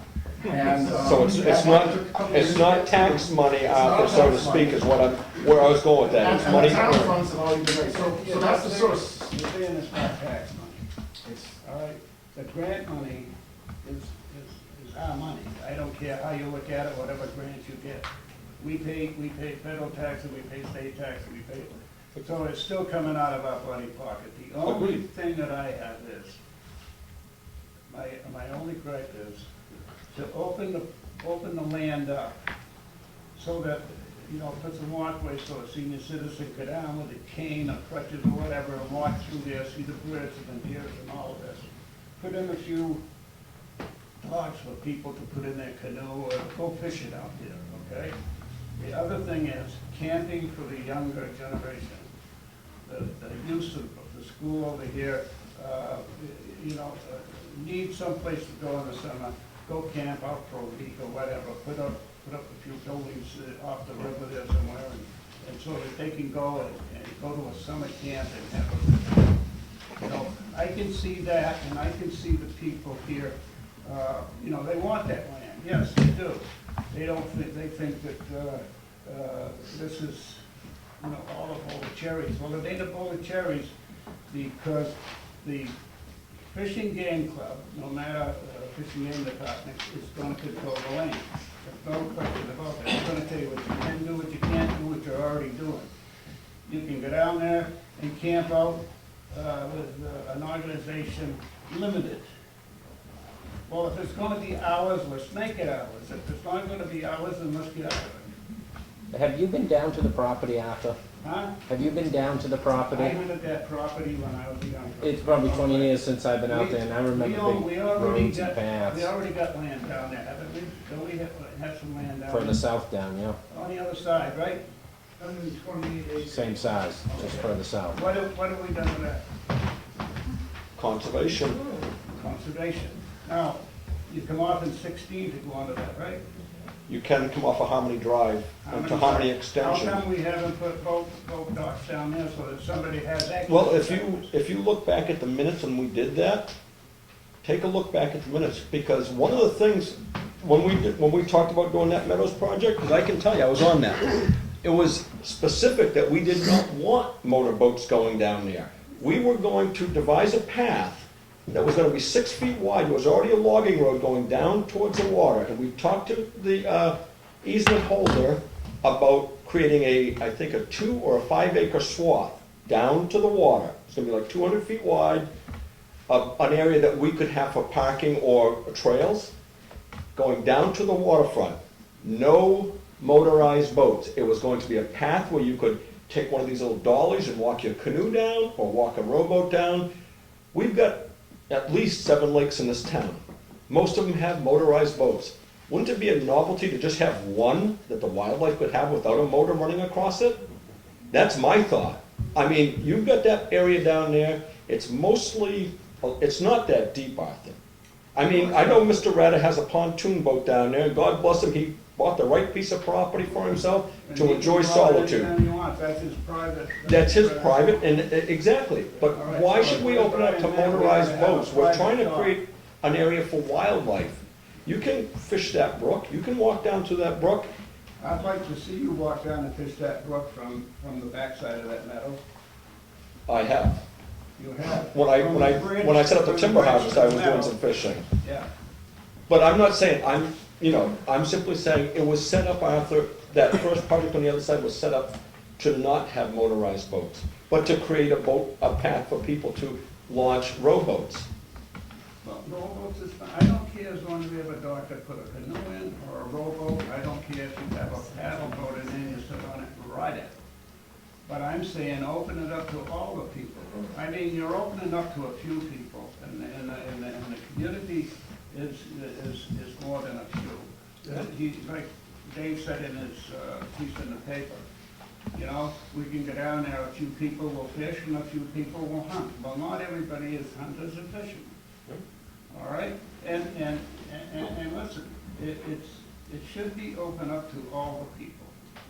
And it should be open, if we're gonna put money into it, and I don't care whether you get grants or whether you get whatever you get, it's still coming out of our pockets. So, don't.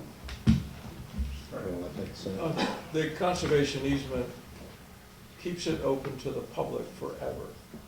So we're making a step to keep it open by taking this conservation easement.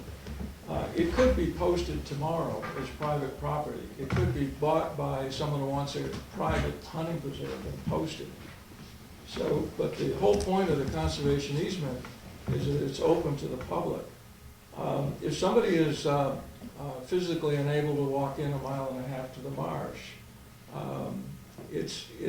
we can't do everything for everybody with that. If someone really wants to go camping and they like to have water, sewer, electric, level spot, I have some brochures in my car. And I provide a safe level camping experience for people up to 92. Our oldest camper has been 92 years old. Just like we have a ball field, and that's good for kids. I don't play softball, but other people do. So different properties have different uses in town. And yes, this property, I think it's pretty good walking, as Pam has said, but it wouldn't be everything for everybody. I don't think it's really possible. This is ideally suited for conservation and those outdoor activities. They use the word low impact. In order to be a wildlife area, they want low impact. So you could ride one of those trail bikes, you can walk, you can take your canoe down the river. But to make it everything for everybody would kind of not suit its purpose. Everybody's gonna be paying. I know you can't be all things to all people, Dave. That I understand. But I think you should think about the larger majority of the people. And to turn this thing, to turn this thing over to fishing game and have them control it, I'm against it. I think we should. Jerry? I just was wondering, Dave said that the town's gonna own this property? The town will own the property, the town can harvest the timber, the town can put it in a snowmobile trail. The easement to Fish and Game just sort of is a guarantee that it'll be open to the public, and the uses that would be detrimental to the environment or the wildlife would be prohibited. Right, but in the paperwork, it says in contingency, it says that the conveyance is contingent upon, one of the things is that the United States of America agreeing to hold the conservation easement, which will encumber all the property being conveyed. So it sounds like the United States of America is going to own that piece of property down there. But the other thing I was wondering about was the on the recapitulation was on the survey of the property. You only had 4 parcels listed, totaling 117 acres. The one that I had, it has a 4.5 acre parcel, a 7 acre parcel, a 43 acre parcel, and a 63 acre parcel. Totaling what? 117.55 acres. Those figures sound like they came off the tax maps, and there's a lot of information on the survey, and a lot of it is taken from the tax cards. When we actually went out there and did a survey, they found a little more acres than was on the tax card. This is Varsha BC, certified general appraiser. She was looking at tax cards. The survey wasn't done at that point when she wrote that. This isn't what you paid $4,700 for, is it? Yes, it is. So this is the appraisal we paid $4,700 for, and she didn't have the right information?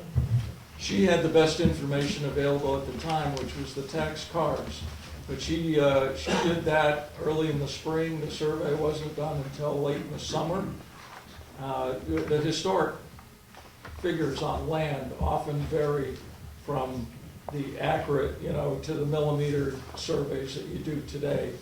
There was also a historic survey actually included property before the Meadows was flooded by the dam. So there's a discrepancy of about 20 acres.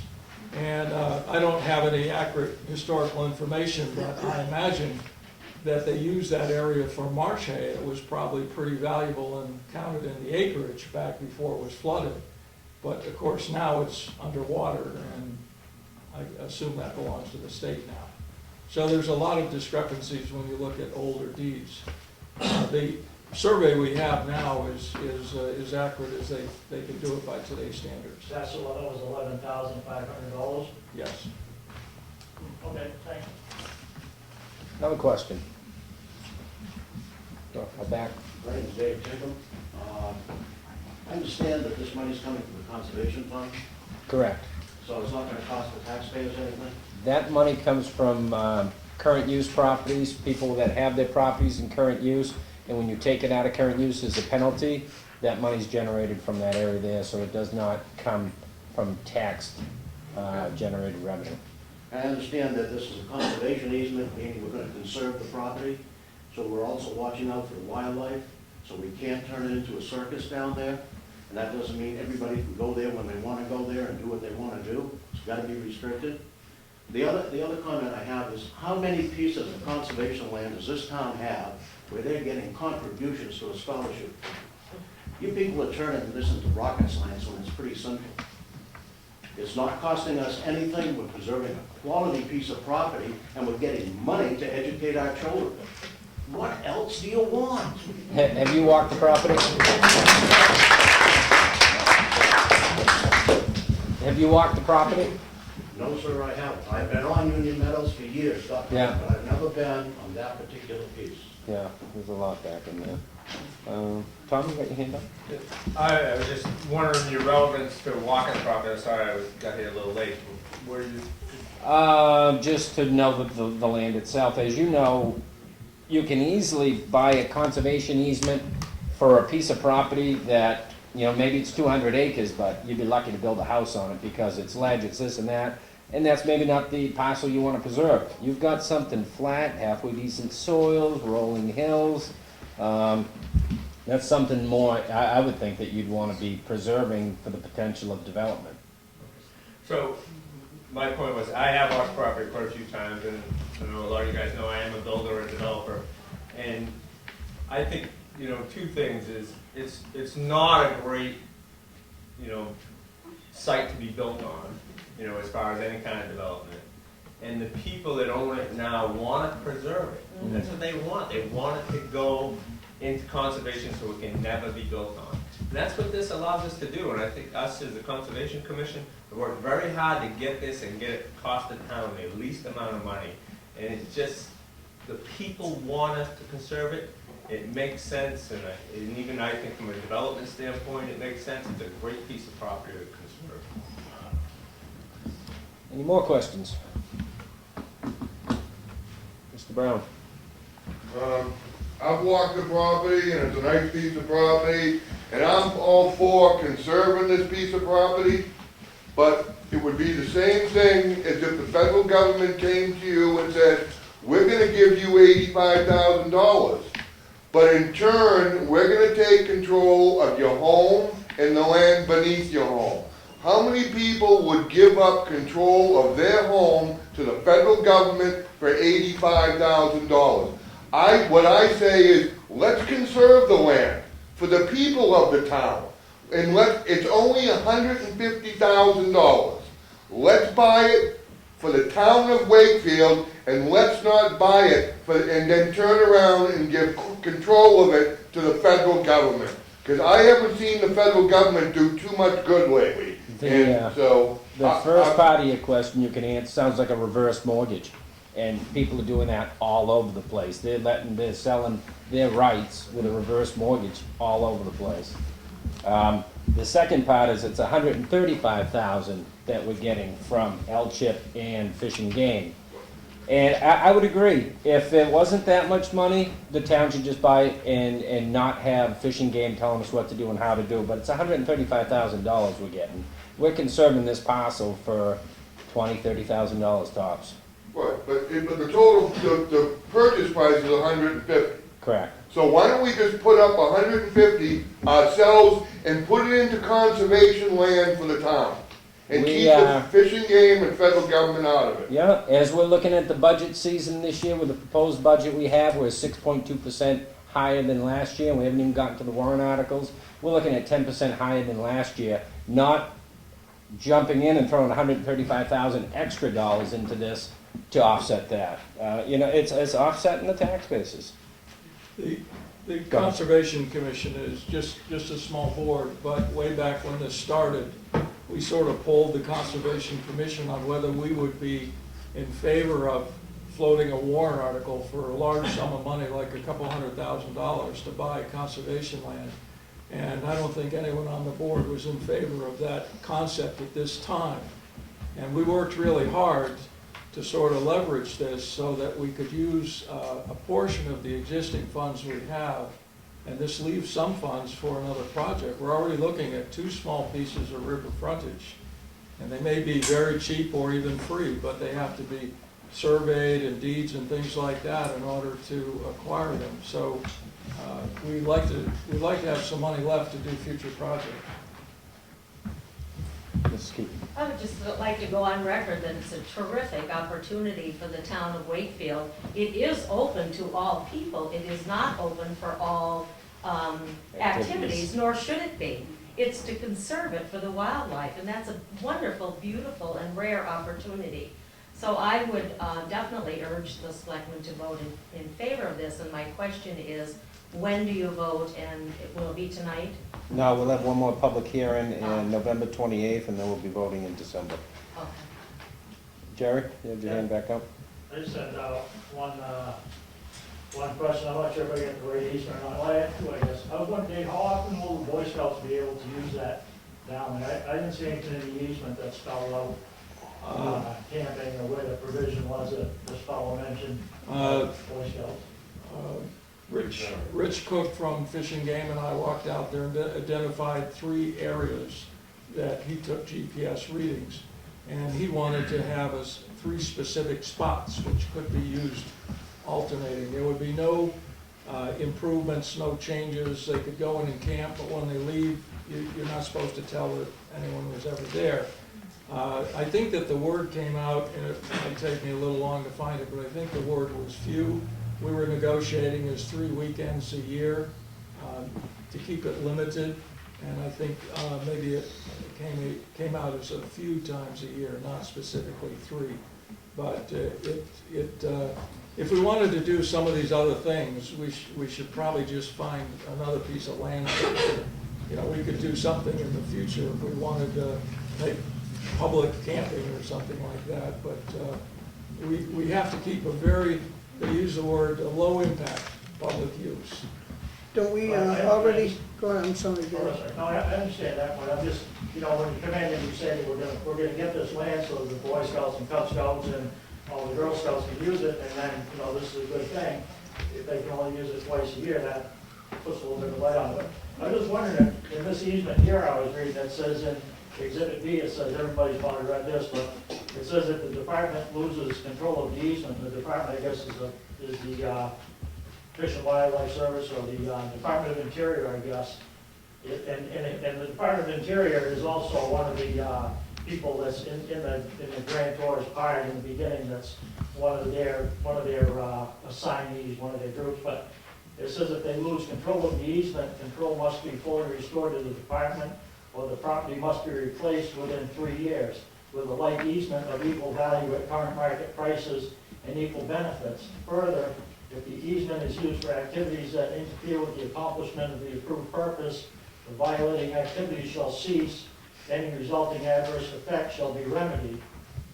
And that's in the easement on that property. But it goes on to say, if the department determines that the easement is no longer needed or useful for its original purpose, and the service concurs, the department may, without written consent of the service, either acquire a conservation easement or other interest in land of equal value that serves the same approved purpose as the original property, and manage the newly acquired conservation easement or other interest in land for the same purposes specified in the original grant agreement, or repay the service in cash, the proportionate federal share of funds invested in the original purchase price, or to repay the service in cash, the proportionate federal share of the current fair market value of the easement, or any portion thereof. That was probably written by an attorney. They never run out of words. Well, it sounds to me like if they don't like that easement situation there, they can go and look in town for another piece of property to replace it. I think he might be just. That's standard language in easements, and the reason it's there is because the money, the federal government's trying to protect, it's putting public money into this through the state. And what they're trying to do is they're trying to make sure that public investment persists. Now, the reasons, an easement cannot be unilaterally extinguished like that. The reason that they talk about it being extinguished is the purposes of the original easement is no longer there. I have an example. My local land trust in Maine has an easement on a little triangle of land, and the sole purpose of that easement was to protect some granite foundations that were there. Well, it was near a road, and people came and took the foundations. So why is the easement still there? I don't think this land can suffer such change that it wouldn't still have some value for wildlife. Even if the wildlife that's there changes because of the geology and the location, I think it will always have some wildlife values, and it's not likely to ever just go away because the purposes are going to no longer be relevant. Okay, so this agreement is in perpetuity, which is infinity is like forever. So what you're saying is, your description of this to me is what someone else will interpret this being in 150 years from now. If someone comes in and says, well, this piece of property, this 100 and whatever acres we got here, this 122 acres we got here, doesn't exactly serve our purpose. So we're gonna get rid of this piece, and we're gonna pick up a piece over here that would serve our purpose better. So you're saying that language in here doesn't give them the right to say that? No, it doesn't. Is that your legal opinion or just your personal opinion? I've been doing easements for a long time. Easements have been around for 50 years or more. There's no example I know of that ever happening.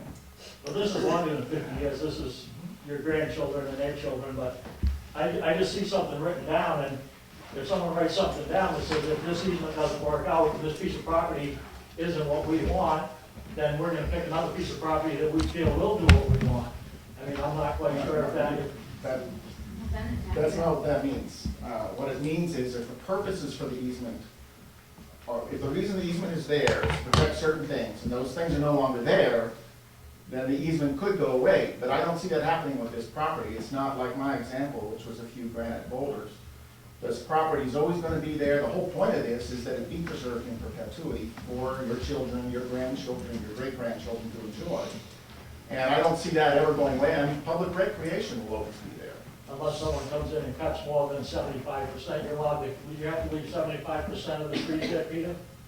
75% of the, I could turn it into a field. 10% of the. If I had a use for it, if I wanted to do a change of use, I could turn it into a field, as long as I'm gonna plant a garden out in it. If you changed it that drastically, that would give them the ability to look for another piece of property. No, I wouldn't be able to do that because of that's there. So, The I land would mean, still be there, the public use would still be there. The town would still. You could manage it as a meadow. I would- The town does own it. I honestly think that might be to our benefit, because if you're all worried about being able to put docks in down there, and the Fish and Game doesn't want you to do that, if we were able someday in the future to come up with another piece of land that was attractive to Fish and Game for wildlife benefits, we might be able to look at them and say, listen, we'd like to put docks down here, you can have this for your wildlife, we want this for public recreation. Maybe I just don't trust the federal government and lawyers as much as you guys do, but I figure they put something in writing in a contract, I figure that it's in there for a reason. Thank you. Yeah, I just wanted to ask Jerry, his first question was about the use of it. And I don't want anyone to have the misimpression that use can only use it 3 times a year. School children can go there every day. old people, young people, school children go there every day. It's only the overnight camping that is limited. Anybody who wants to take a recreational walk. Every day. Anybody who wants to just go enjoy the scenery. And I think one of the other things, Open if to the public. I can add to that, the idea behind this conservation easement was not to set up a Boy Scout reservation. That was a secondary thought of a purpose that would benefit the children of this community and the people of this community. The primary thought behind this was to conserve this piece of land along this water, vast amounts of water, and preserve this area. I've looked at it also, I'll take it one step further, it might be totally far-fetched, but you look at the Union Meadows, you go to a lot of bigger cities and bigger communities, they have water reservoirs. It'd be nice to think ahead in the future a little bit to say, you know what, maybe someday that Union Meadows could be the reservoir that supplies the water for this community. I'm just throwing that out there saying, someday. And if you're not having any motorboats out there and anything else, you're one step in the right direction for clean water. And that's possible, but it should be in the easement that you're gonna have the ability to go in there and do that. State owns the water. We had a question over here. Well, it's not a Go ahead. question, I just want to help this gentleman understand that language a little better. One thing is that you can't really understand an easement without knowing the legal documents that, the legal laws that have created our ability to make conservation easements. So the governing legislation, you're trying to understand this without understanding the governing legislation. That's difficult to do. But let me augment Keith's example.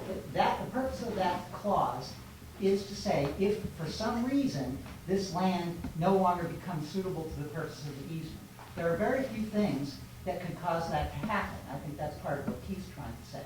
One thing that, and there's almost nothing that can eliminate an easement. One that can is eminent domain.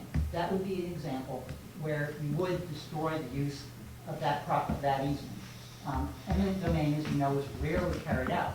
But that's one of the few things that can extinguish an easement. If it did happen, that means that the federal government would be able to preserve their investment by requiring that another piece of property of equal value and equal merit be substituted for it. And whether or not that eminent domain would be carried out would be dependent on the laws which govern eminent domain, which I don't know much about. But it's a rare thing that can happen. This thing is written by lawyers. That pretty much says it all. They're going to write something to satisfy every contingency that they can. They're getting paid by the word and by the amount of time to those words. But there's also a purpose there. That's the purpose. If you just look at that document and you don't look at the governing legislation that created it, you don't know the laws, you're going to have a lot of questions. So, at any rate, that's the reason. It's not that somebody wants to come along and arbitrarily take this away and put an easement on another piece of property. That's not the purpose of that clause, and it's not going to happen. What was your name, sir? Steve Panish. Steve what? Panish, P-A-N-I-S-H. I'm on the board of West Mountain Regional Easement. And I have actually done 3 easements on my own property. And these easements are all voluntary, and this easement is happening because the landowners who currently own that land want to protect it. And they want to sell it too, so. And they want to sell it too. Okay. Virginia Long, is I'd like to reiterate the point that if the town doesn't go through on purchasing this land, the landowner wants to sell it. So we don't know who would buy it. And it could very well be somebody who puts no trespassing signs all around it, and townspeople would have no access anymore at all. And that seems to me a shame. The other point I'd like to make is that, as people have said, the town's only putting in $35,000, which is about like a 75% off sale. A really good deal. And when you get a deal like that, you sometimes buy a product as is, because it doesn't have quite everything that's perfect. It has some blemishes, or some of the knobs don't work. So here, in this case, it's like the easement is the as is. There are a few restrictions. But it's still a great deal. It is a great deal, and if I might just respond briefly to that, and I don't have any good problem with conservation. I know everybody's conservation minded, but my basic problem is being an American and knowing how private property rights and private property is so important to this nation. I just don't like to sell out something like private property rights for $35,000, $40,000, $75,000. 115. You know, 135. you can be happy. You can be happy that you're selling out and we're eroding our private property rights. I mean, we may come to a point sometime where our freedom of speech is up and we're happy to sell that for $50,000 to $60,000, but, you know, private property is one of the things that made this country great. And if somebody buys a piece of property next to you and they do what they want with it, that shouldn't necessarily be a crime. That's just the way the free enterprise system works, is private property. I know Dave made a joke about his campground. You know, if 50 years ago somebody had put your piece of property in to a conservation easement, you wouldn't have what you have up there today. Maybe you'd be happy about that. You'd be glad that that property was conserved in perpetuity. You wouldn't have a couple hundred camping trailers and houses and be making money up there, and that might make you happy. But you know, that's the way that the private enterprise system works. But you And also- we should work to keep it working, to have it stay that way. Any more questions? I'd just like to add one thing that makes us a great state. It's called the White Mountains National Forest. We've got a lot of state forest around here that people are allowed to walk on that probably wouldn't have been there. And I'm sure if you'd have been here in the late 1800s, early 1900s, when there wasn't a tree left standing on any of that property, you'd agree that it's for the benefit of the people right now, that what's been done. It might not always look it in the beginning, but certainly in the end, you certainly do appreciate it. Any more questions? Mr. Rich. Bruce Rich, I'm a resident of Wakefield. I don't want to take too much time, we're getting late here, but I think this is they still did early. it very well. This is a no-brainer, folks. The Conservation Commission has worked very hard to get this put together. They've been at it for a long time. The landowner has come to the table.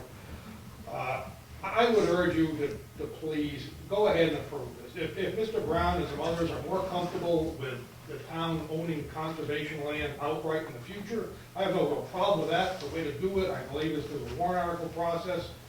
If they want to meet with the budget committee and put a warrant article on there, not for this piece of property, but just for future land acquisition by the town of Wakefield for conservation purposes, that's fine, go do it. It's a good idea. But don't tie this up. Do the right thing and support it. Thank you. That's actually why we use the money from current use penalties, so it doesn't affect the tax rate or the tax dollars. It was That's just one way to do it, but you can do it by warrant article too. Yep. Any more questions? Charlie, you had one? We already own 128 acres out there? I don't know exactly. Is that what you said, or somebody said? There's 128 acres with the Barber parcel, and most of that is protected. I think 12 acres of that is a kingdom lot, and then there's another 20 or 30 acres of protective area around that kingdom lot, and then the rest of it is conservation easement for the public to enjoy, to walk, to enjoy the trails. We also own another 30 acres or so that used to be the McLaughlin parcel, maybe 35 acres. As you first walk in off of Harmony Extension, it's on your left, and it goes all the way down to the river, comes up behind the Irving Station. And then beyond that, we have the Lorien parcel, which is around 21 acres. And as I said at the very beginning of this, what we're trying to do and what we've tried to do for the last 13 or 14 years is get a lot of contiguous parcels through that area to all tie in. I think there's a Carl Seaman Trust not too far away. The only thing between us and the Carl Seaman Trust, I believe, is about 100 and some odd acres of Alice Ziegler property. And that's something that I've also been in contact with Mrs. Ziegler about. And there's Gloria Rhodes has a parcel. So these are all parcels out there that we've been talking to these people for 10 years or better and trying to get this whole thing moving so that we focused in that area. So it's part of a bigger plan. Some of those properties are in Milton, Stratford County you were talking about? The Seaman Trust is over the line. So, but just because it's a line on paper, it's all still Wildlife joint. don't seem to recognize that. They just keep on walking. Any more questions? Go ahead. Comeau. I live in Brookfield, but most of my land's in Wakefield. I'm noticing the problem here isn't that people want to conserve the land, and I think it's a very important thing to do. But how many here have true understanding about this easement? Do you really understand the easement all the way through? This is the issue, is that you don't. You also said that you don't really understand eminent domain. The solution to this whole problem is, since we all agree it should be conserved, the solution is to find a better way of processing conservation land. Because if we keep doing this every time we process it, it's gonna make this even more lengthy as time goes on. It would be easier if we all sat down and figured out how to sit the lawyers down and have them explain all this stuff. That way, if we have a full understanding of what this all means, then we can make a better judgment to it. Even some of the selectmen have not read it, they don't understand it, they admit they don't, but they're gonna vote, which is already past that point, they're gonna vote to accept it. So all I'm saying is, next time, instead of just a warrant article, we need to all sit down, we need to understand all this language so we can make a better decision. So I would say, work on the process, because we're already past it. Thank you. Any more questions? I would comment that the conservation easement has been given to the town attorney, and he's reviewed it. Mr. Brown? People are not reviewed. We were originally supposed to close on this property in June, then it got postponed to August. We've already had 2 public hearings, so why are we having two more public hearings? Because we were supposed to close on this, 3-4 months ago? So why are we still in the process of going through this whole process again, if it wasn't because I heard that Washington was requesting more time to look at the easement? We thought, a year ago, we thought it might be done in 6 months. And 6 months ago, we thought it might be done in 3 months. And it was held up at the federal level. Rich Cook from Fish and Game had to pass this whole project through a federal bureau down in Massachusetts, and that took 2 months. So we've had some delays. It didn't run completely smooth. The buyer has given us an extension at this point until January to close.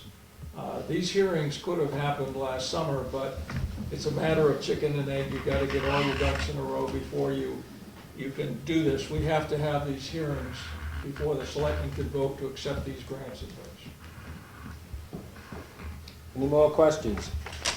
All right, we'll close tonight's public hearing. We will have another one on the 28th with a vote on December 12th. Thank you for coming.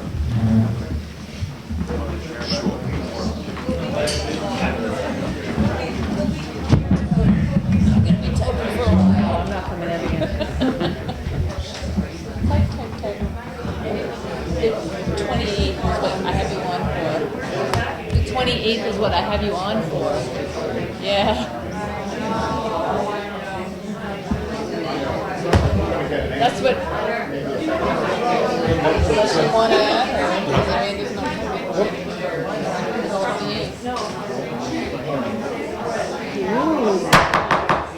If you guys are leaving, you can leave. If not, we're moving on with the meeting.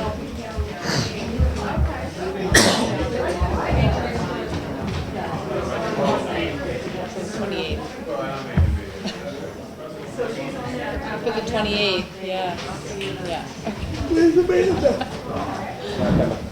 Not coming. You get a chance to take a look at the first jump out.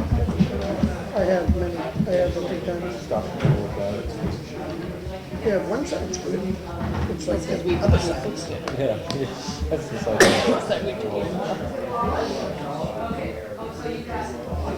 All right, we're moving on to Mrs. Beavard. She's not here, so we'll go with Mr. Capello. So you guys need to do the same thing we need to do with farmers and do public hearings at the end, so you still have an audience. We don't want Nah. At the request of the Board of Selectmen, through Charlie, I came up with a revision to the policy that was approved back in 2009 in regards to inspections for you guys to review and.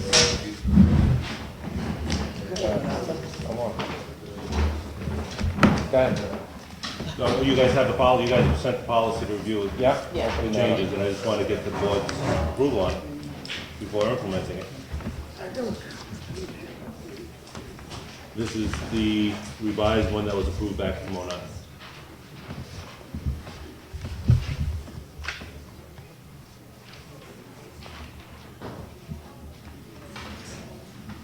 You know what? I don't have that. I only have your email. Oh, so it's in your. It's in my It's email. the It's in your 11-14 packet. Which one is, draft. the one that we have in here is the one that you're revising, or You have both. we have both? Process for I have it. inspections, right?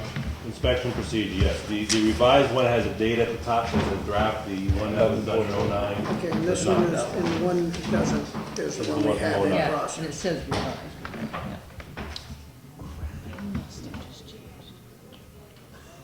You don't have it?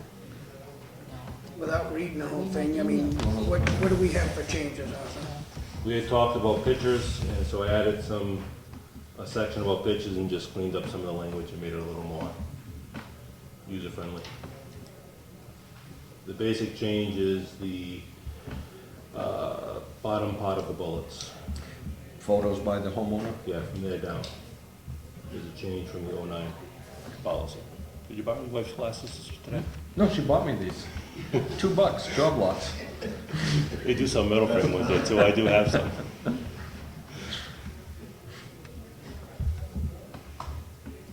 You ought to see the pair I got at the store, they got polka dots. I mean, a lot of this is common sense that you could sit here and write another 10 pages of. Correct. You know, geographic location for the requested inspection. Somebody pays a couple of $1,000s for a permit. They don't want to hear, I was on that side of town already this morning, I won't be out there for a couple of more days, like some towns are. Well, they would never hear that.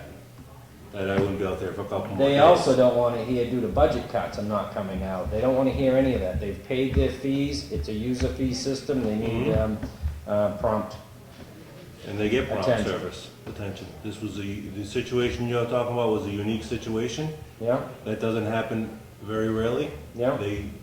In general, everybody gets prompt attention in this town. What do you call it, proximate times? It's usually a range, we try to narrow it down for the person. Once I leave this building, I've had people literally jump in front of the car to stop me and Oh, ask I me know the questions. feeling. So, for me to say I'm gonna be there at 1 o'clock is not, What do you use for your window of opportunity? usually it's between noon and 3 on week, Monday. 3-hour window you're giving them? Yeah. Yeah, plus or minus an hour is well within reason, I think. I'd say for the first 2 years that I was the liaison for that department, I heard no complaints, and Arthur did a very good job. I know that as of recent, we've given him more duties to tend to with the merging of the department downstairs and different things. So, you know, there's probably an adjustment period there as well. The issue that prompted it has nothing to do with I that. know what the issue was at prompting. Okay. And as we keep expanding him and having him do these other tasks, I've always said, permits and inspections got to be priority. Yep. And If somebody Absolutely. comes in People for the pay for it, permits, yeah. then that's what gets addressed. Well, I would say that and safety issues, health issues, I would say, you know. There's a health issue reported, I would expect that takes priority over anything. Depends on the health issue. Well, yeah. But as I said, we had a unique situation, which will be over in a week. Down there, and I don't know that, if there's anybody out there that has had significant issues with that, come talk to me, because it's typically same-day service, Same thing next day is within reason to me. which is typically what happens. This was a unique, isolated situation. Yeah, which is, as one day turns to 2, turns to 7 days, really easy. And this time of year, we don't want to be slowing anybody up. I don't disagree with you, but I don't know of a case where one day's turned to 2 is turned to 7. This project that didn't get inspected on that particular day, that concrete didn't get poured for over a week. No, that project was requested on a Wednesday. I was out there Friday morning inspecting it. Yes, but because you got out there, that doesn't mean they could jump in. They've lost their window of opportunity. They now have to get their contractors back and get things lined up, and I believe they lost well over a week in November. That's huge. But You know. I don't disagree with you. Yep. But every contractor has the same right for the services. The contractor, in that particular situation, the contractor walking in to see me during my office hours has the same right to the contractor that's out on the site. Or the same needs, because that day, that week, that could turn into week 2 there if they can't get their questions answered. Correct. But if I paid for your services, I'd like them rendered. And they are, within a reasonable time frame. Yep. Well, and that's probably the biggest thing is reasonable time frame. Without your definition on page 2 of reasonable time frame, that what's reasonable for somebody may not be for somebody else. I couldn't give you a definition for that reason. Exactly. So that's where I said common sense has got to be played into a lot of this, otherwise it's a 10-page document that sits on the shelf. And even that wouldn't work because No. it's constantly changing. Exactly. So, but now with Arthur leaning a little bit towards using photos on certain circumstances, I'm pretty good with that. I'm actually very happy that he's willing to go to that route. But I don't expect him to take photos of electrical wiring in houses, but. Oh, good, so I don't have to accept the ones that are sitting in my email right now, asking if they can redo something? I I'm literally have thinking, that sitting on my and I email. like, but like, to go back to the situation. It will be in a, it won't be, I can't get out there today, but I can get out there tomorrow, we're gonna send you a photo. No, I can get out there tomorrow, you're not gonna send me a photo, I'll be out there tomorrow. We'll be in a situation where they came in on a Wednesday, I couldn't get out there till Friday morning, that's a different situation. I personally don't think that even if you could get out there tomorrow, if we're talking about something as limited as what you were talking about to begin with, there's a floating slab or something of that nature, I mean, I don't see any reason why you would waste valuable time that you may be able to go and accommodate to others as for taking that picture, which you're saying here that if someone sent you a picture, you can make a discussion, an opinion of it and rule on it, and I think that you will. The structure built to the bare minimum standard is only one of the problems. Absolutely. And I mean, as you go out there, it could be setback issues, could be a dozen other things, so, I mean, Yeah, but the Arthur's photo not- is only gonna keep them going at their own responsibility. And I put that in I here. thought. With the discretion that if I see something that looks suspicious, I'm gonna wanna do a visual. That being said, too, if they gave you the photo on a Monday and 3 months later you're out there and you say, it's. No, it wouldn't be much- three. Exactly. It wouldn't be It's gotta 3 months a later, it timely would manner. be the photo's reviewed the next day or whatever, and then it's attached with the inspection sheet saying photo needs approval, inspection done by photo. It wouldn't be, 6 months later, I look at this photo and say, you know what, I don't like this, tear everything down. And not so much you've looked at the photo, but you've actually gone out there, and that garage is 20 feet closer to the lake than it should have been. You take the photo to keep the contractor working at their own responsibility, but you're probably gonna do a follow-up Oh, yeah. anyways. Yes. Within a couple of days. What I'm saying is if I see a foundation and there's some questionable around the steel and stuff like that, I may want some further documentation. Whether it's get a structural engineer out there because they're questioning the steel or whatever it may be.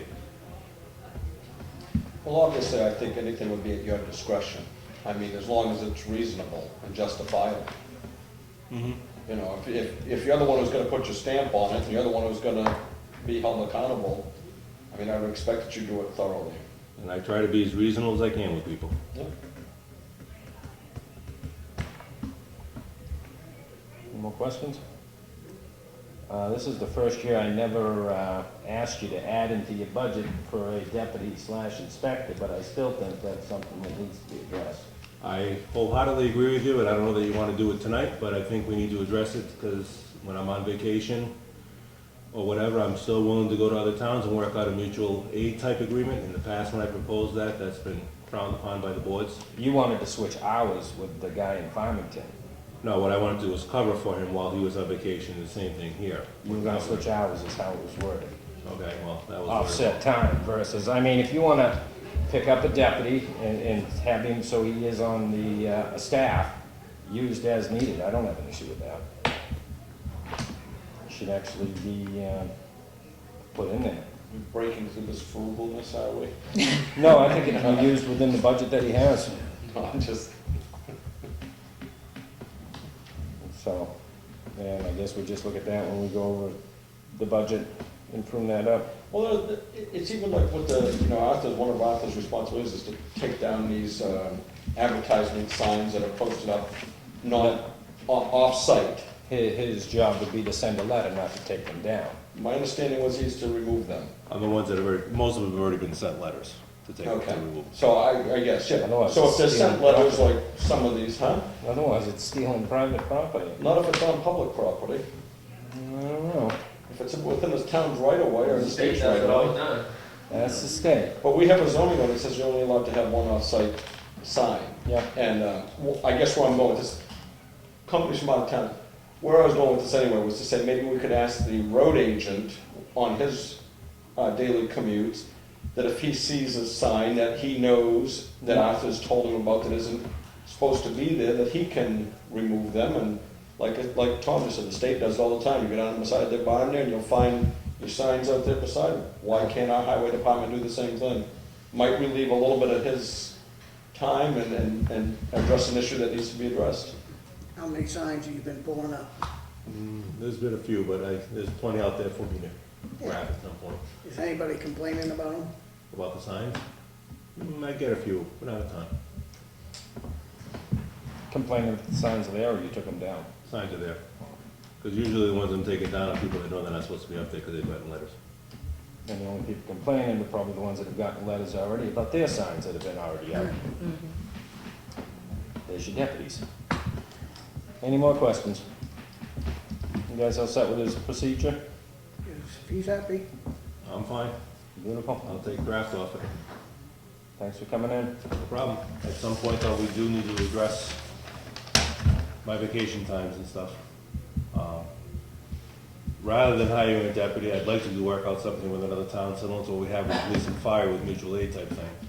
Because the code enforcement does fall under that pack of the statute, so. Mutual aid, I think for that is only an emergency type thing, and it goes through Public Works in New Hampshire. It may, I don't know, I'd have to look at the pack, but. Yeah. Alrighty. Thank you. Thank you. Tom? So what is the law if he does have a week off and we need an inspection? We get 48 hours and we can keep proceeding? No. There is no law that I'm aware of for that. Now, why can't the Board of Selectmen take in, I mean, for what probably you most likely would plan ahead, which I believe that you would. When I took a vacation this summer, I don't know that you guys got one complaint that I wasn't. Okay, but Well, I'm saying, that's what I'm I saying. had like 5 complaints, and one was from the food pantry, we couldn't get an inspection.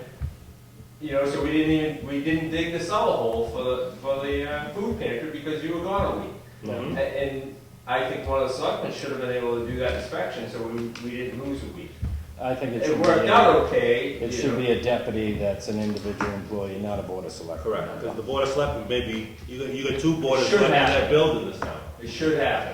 You also We have need two, something. you also have 2 Board of Selectmen that are building inspectors. That's right.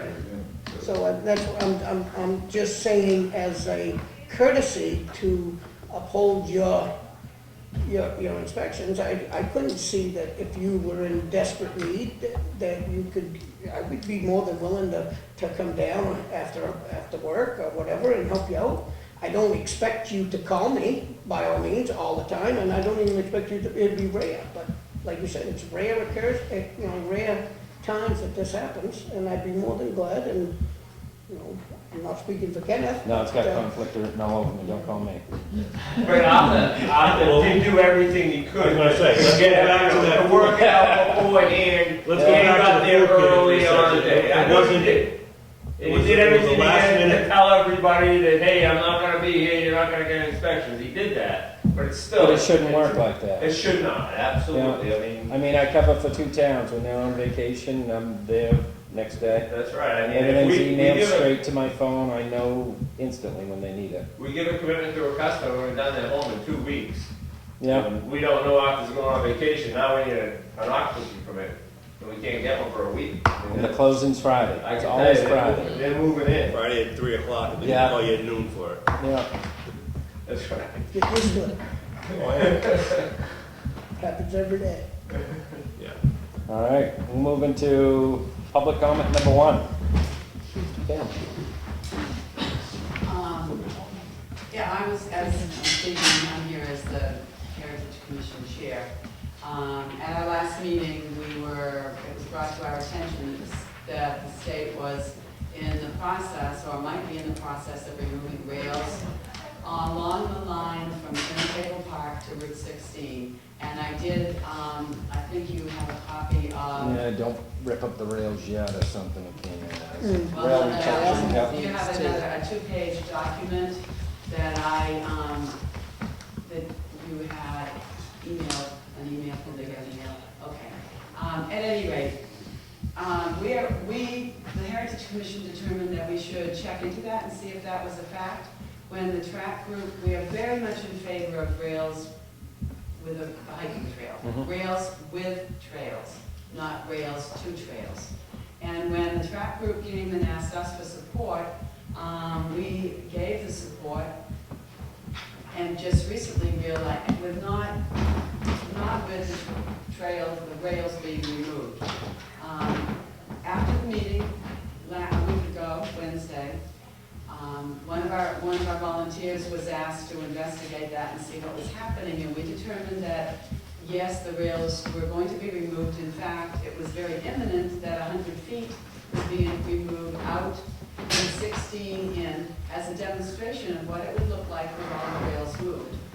We're concerned because of the historical impact of it, because of many things that we plan to do, that we have as a vision, that all ties in with heritage tourism, which is what we are developing in Union. This would be like a satellite to that. We have a lot of plans as a vision that are not approved of at this point, but these rails are very important. We took a walk out there today, so I'm asking you, would you, because I believe when they came to your meeting, you were not, it's my understanding that the selectmen were not aware that the rails were going to be removed also. We would like to have a letter from you saying that you support leaving the rails.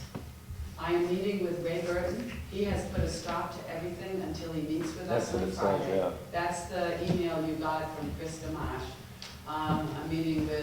We're meeting with a small group with Ray Burton and also with Chris Gamache, who is the chief of the Rails Agency, to discuss this with them and to explain to them why these are so important.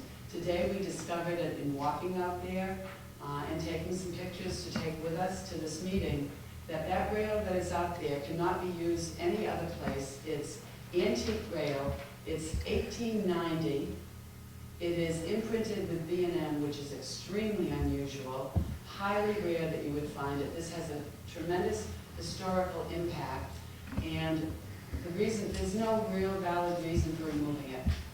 Those are all part of what we're going to be explaining and stating our case when we meet with Councilman Burton and Chief Gamache.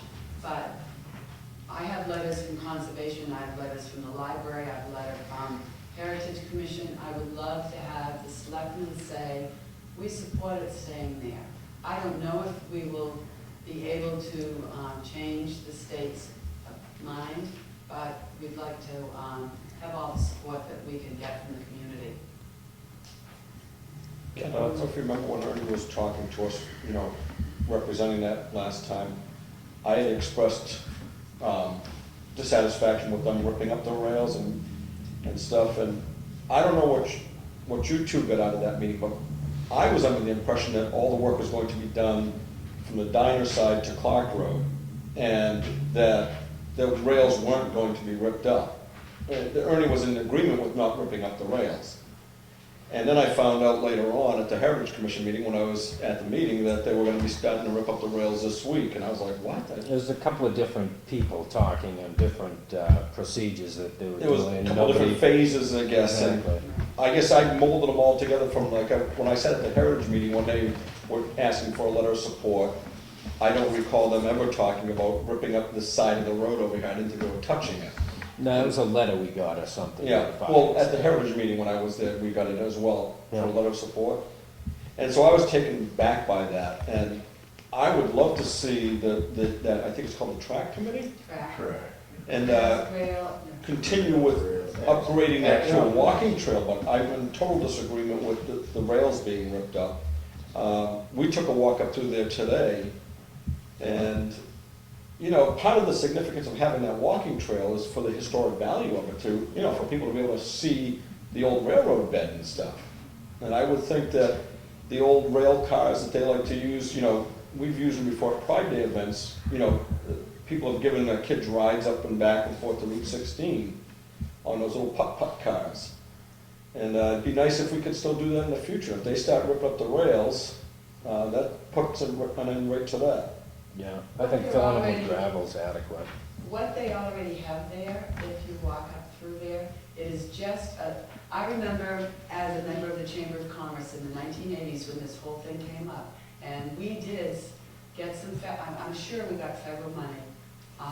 The track group got, it was called something different then, Rails to Trails, and there was federal money set aside, and that pathway, the walkway that's there, it already exists, except for a small section. It is there's already a great hiking trail walkway. You could ride a bike beside the trail, the rails. There's a short area where you have to bring in some stone, but there's no reason why they need to rip up the rails. And you know, the state wants to take it and scrap it. There is some scrap there that doesn't have historic value, that I have no problem with them taking it. But there are some other very historic sites. There are things we can do. We want to do educational programs with the school kids.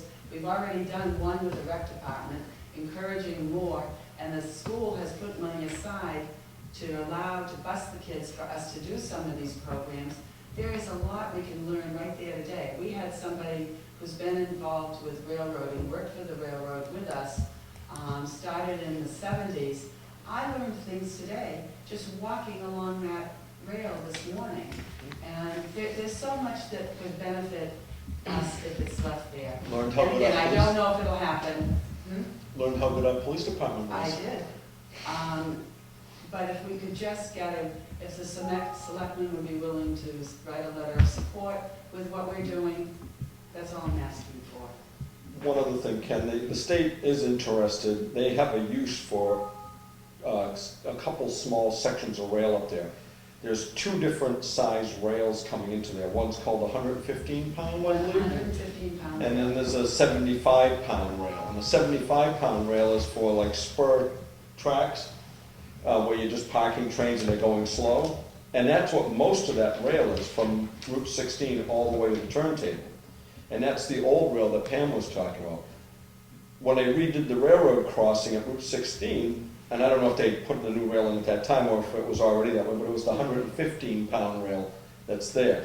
And that's what the state is hot for. They want those two sections of 115 pound rail. They've got another use for them somewhere else, according to an email that I saw.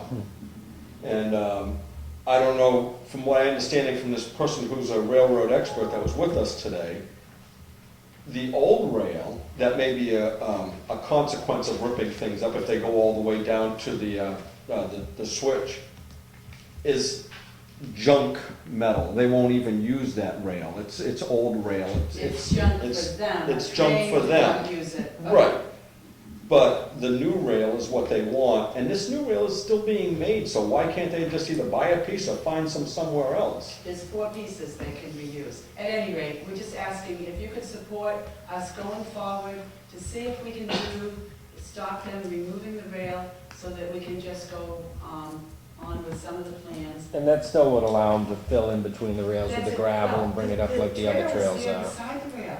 It isn't even between it. It's already built beside it. There's a very, very short area that needs stone put in and some gravel over it, stone because it's wet. Yeah. And the rail, we walked all the way through. There was only a little distance where we had to be on the track between the rails because the hiking trail that was put down years ago, you know, it's been washed out. I'm kind of curious, why are we a town with so much walking trail? I don't ever see anybody walking. I mean, I'm all for leaving the rail or whatever, but I mean, we're buying conservation land for walking. And we're buying this for walking. I mean, There was people walking down there today when we were out there. There was somebody walking their dogs there today. But I'm not asking you to put something aside for hiking. I mean, I think it's a good I'm just asking you to help us write a letter saying you support us trying to keep the rails there. For all those reasons in that 2-page document that I put together and left for you guys.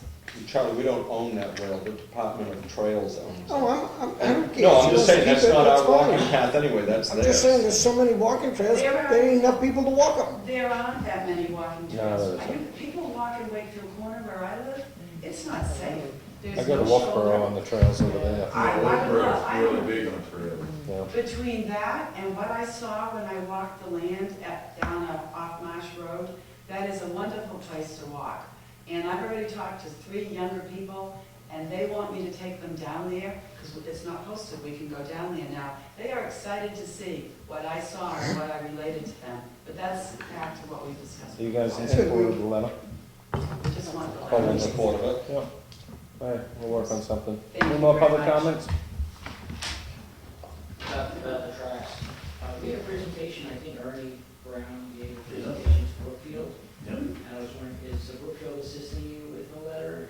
Well, they already wrote a letter, that's what he said. They have been working, they were the ones who were gonna work with us within 100 feet this week until it was brought to our attention, and I did call Concord and Rayburton, and they agreed to stop until they heard what we had to say. That's all. I don't know if we can say it or not. They want the trail. I'm being told they really don't want the rail removed. However, the DOT wants it, so. Does, who knows what we'll be able to did accomplish. Wolfboro pull up their They tracks only to did do theirs? From Wolfboro, there was a lot of there was a lot of work for a long time, but in the end, from Wolfboro Falls down into town, it was removed. But Wolfboro does not have the railroad heritage that we have. They have some, but they have not tried to preserve it like we have. That is, Sanfordville wouldn't even be here if it wasn't for the railroad. This village began because the railroad came as far as this town. And there is so much here that we can promote, which can promote, educationally, also can promote business. There's so much we can do, and it also ties into our master plan chapter that we're working on, which is the very beginning of that handout I gave you. So we just feel there's so much here to be preserved, and I'd like, and we've won awards for this very reason, advocacy and education. And I want to bring it to their attention and see if we can get them to stop removing the rail. Jerry, you had a comment? Yeah, I had a question. We were talking about procedural stuff, and I had been kind of reviewing a few things. You said something about voting on that, buying that property, in, I think, December. And when I was looking through this, it said acquisition of land or buildings, and it referenced RSA 4114A.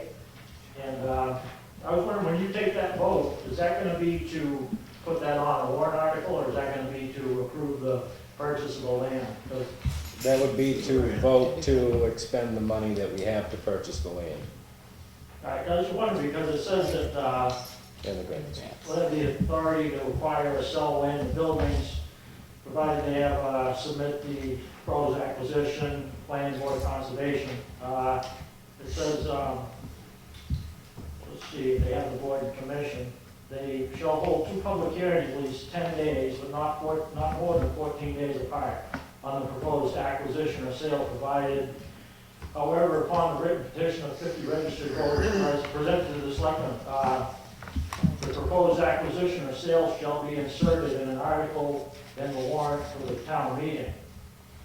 So I was just wondering if maybe this is the wrong, this may be the wrong information that was in there, or maybe there was some different sort of provisions made for that type of land purchase.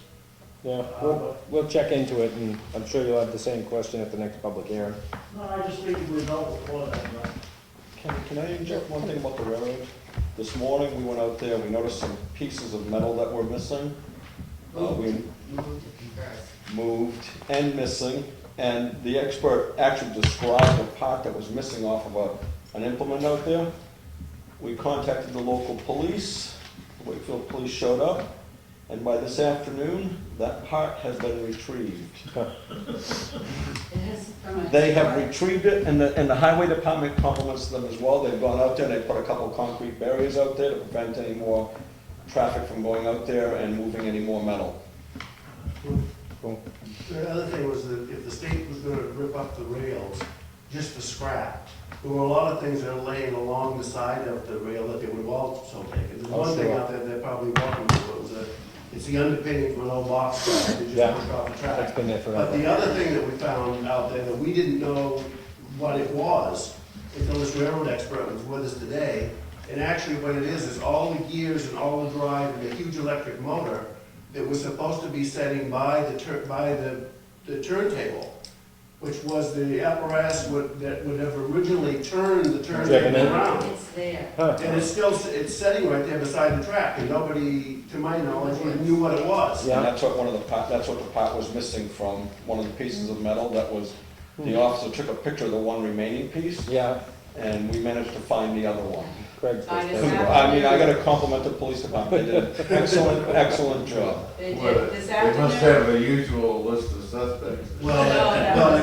We figured because of the size of the piece, Yeah. that there was no way it would ever be found, because if somebody threw it in a pile of junk and Yeah, dumped it right. someplace, it would just go in the street. Nobody ever realized it was there. I had a visit at my office this afternoon, telling me they found it from the department, so kudos Awesome. to them. Thank you very much, I'm not gonna belabor this. New business. See you Friday at 3. Unfinished, none.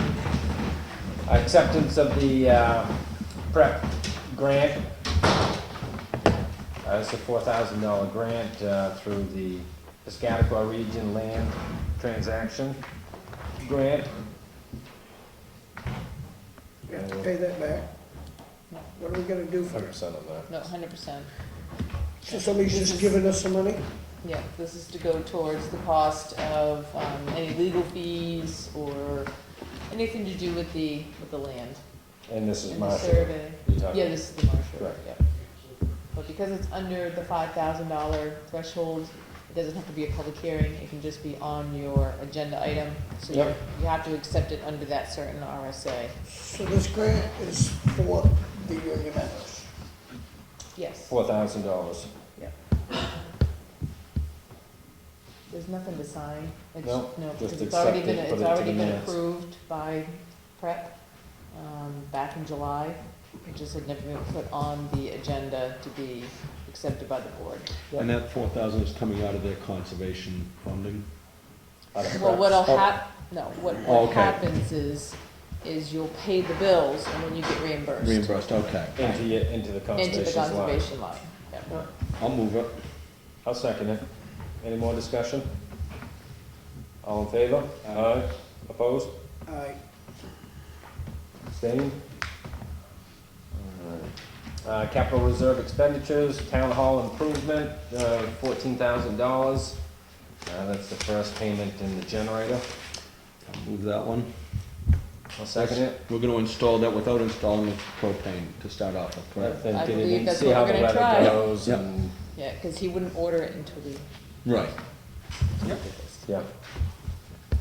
Motion made and seconded. Any more discussion on it? All in favor? Aye. Opposed? None. Town cemetery capital reserve, $1,300. And it's for lining the new cemetery. I'll move that one. I'll second it. Any more discussion? All in favor? Aye. Opposed? Aye. No, I'm not opposed. I'm trying to catch up. That'll be quick here. I know he's quick. Time-lapse photography. Public comment number 2? None. Moving on to liaison reports. Well, you just heard mine with the Heritage Commission. Actually, I got a little something else right here. The blacksmith shop, the Wakefield Heritage Commission has begun rehabilitating. The plans formulated, and electricity has been installed. Nice. Voted unanimously to support the acquisition of the Marsh Road property, as we already heard this evening. We'll also go with, myself has brought up that he had heard that the state is planning to remove the rails from Turntable Park to Route 16. That was not the understanding of the Wakefield Heritage Commission, voted to support track.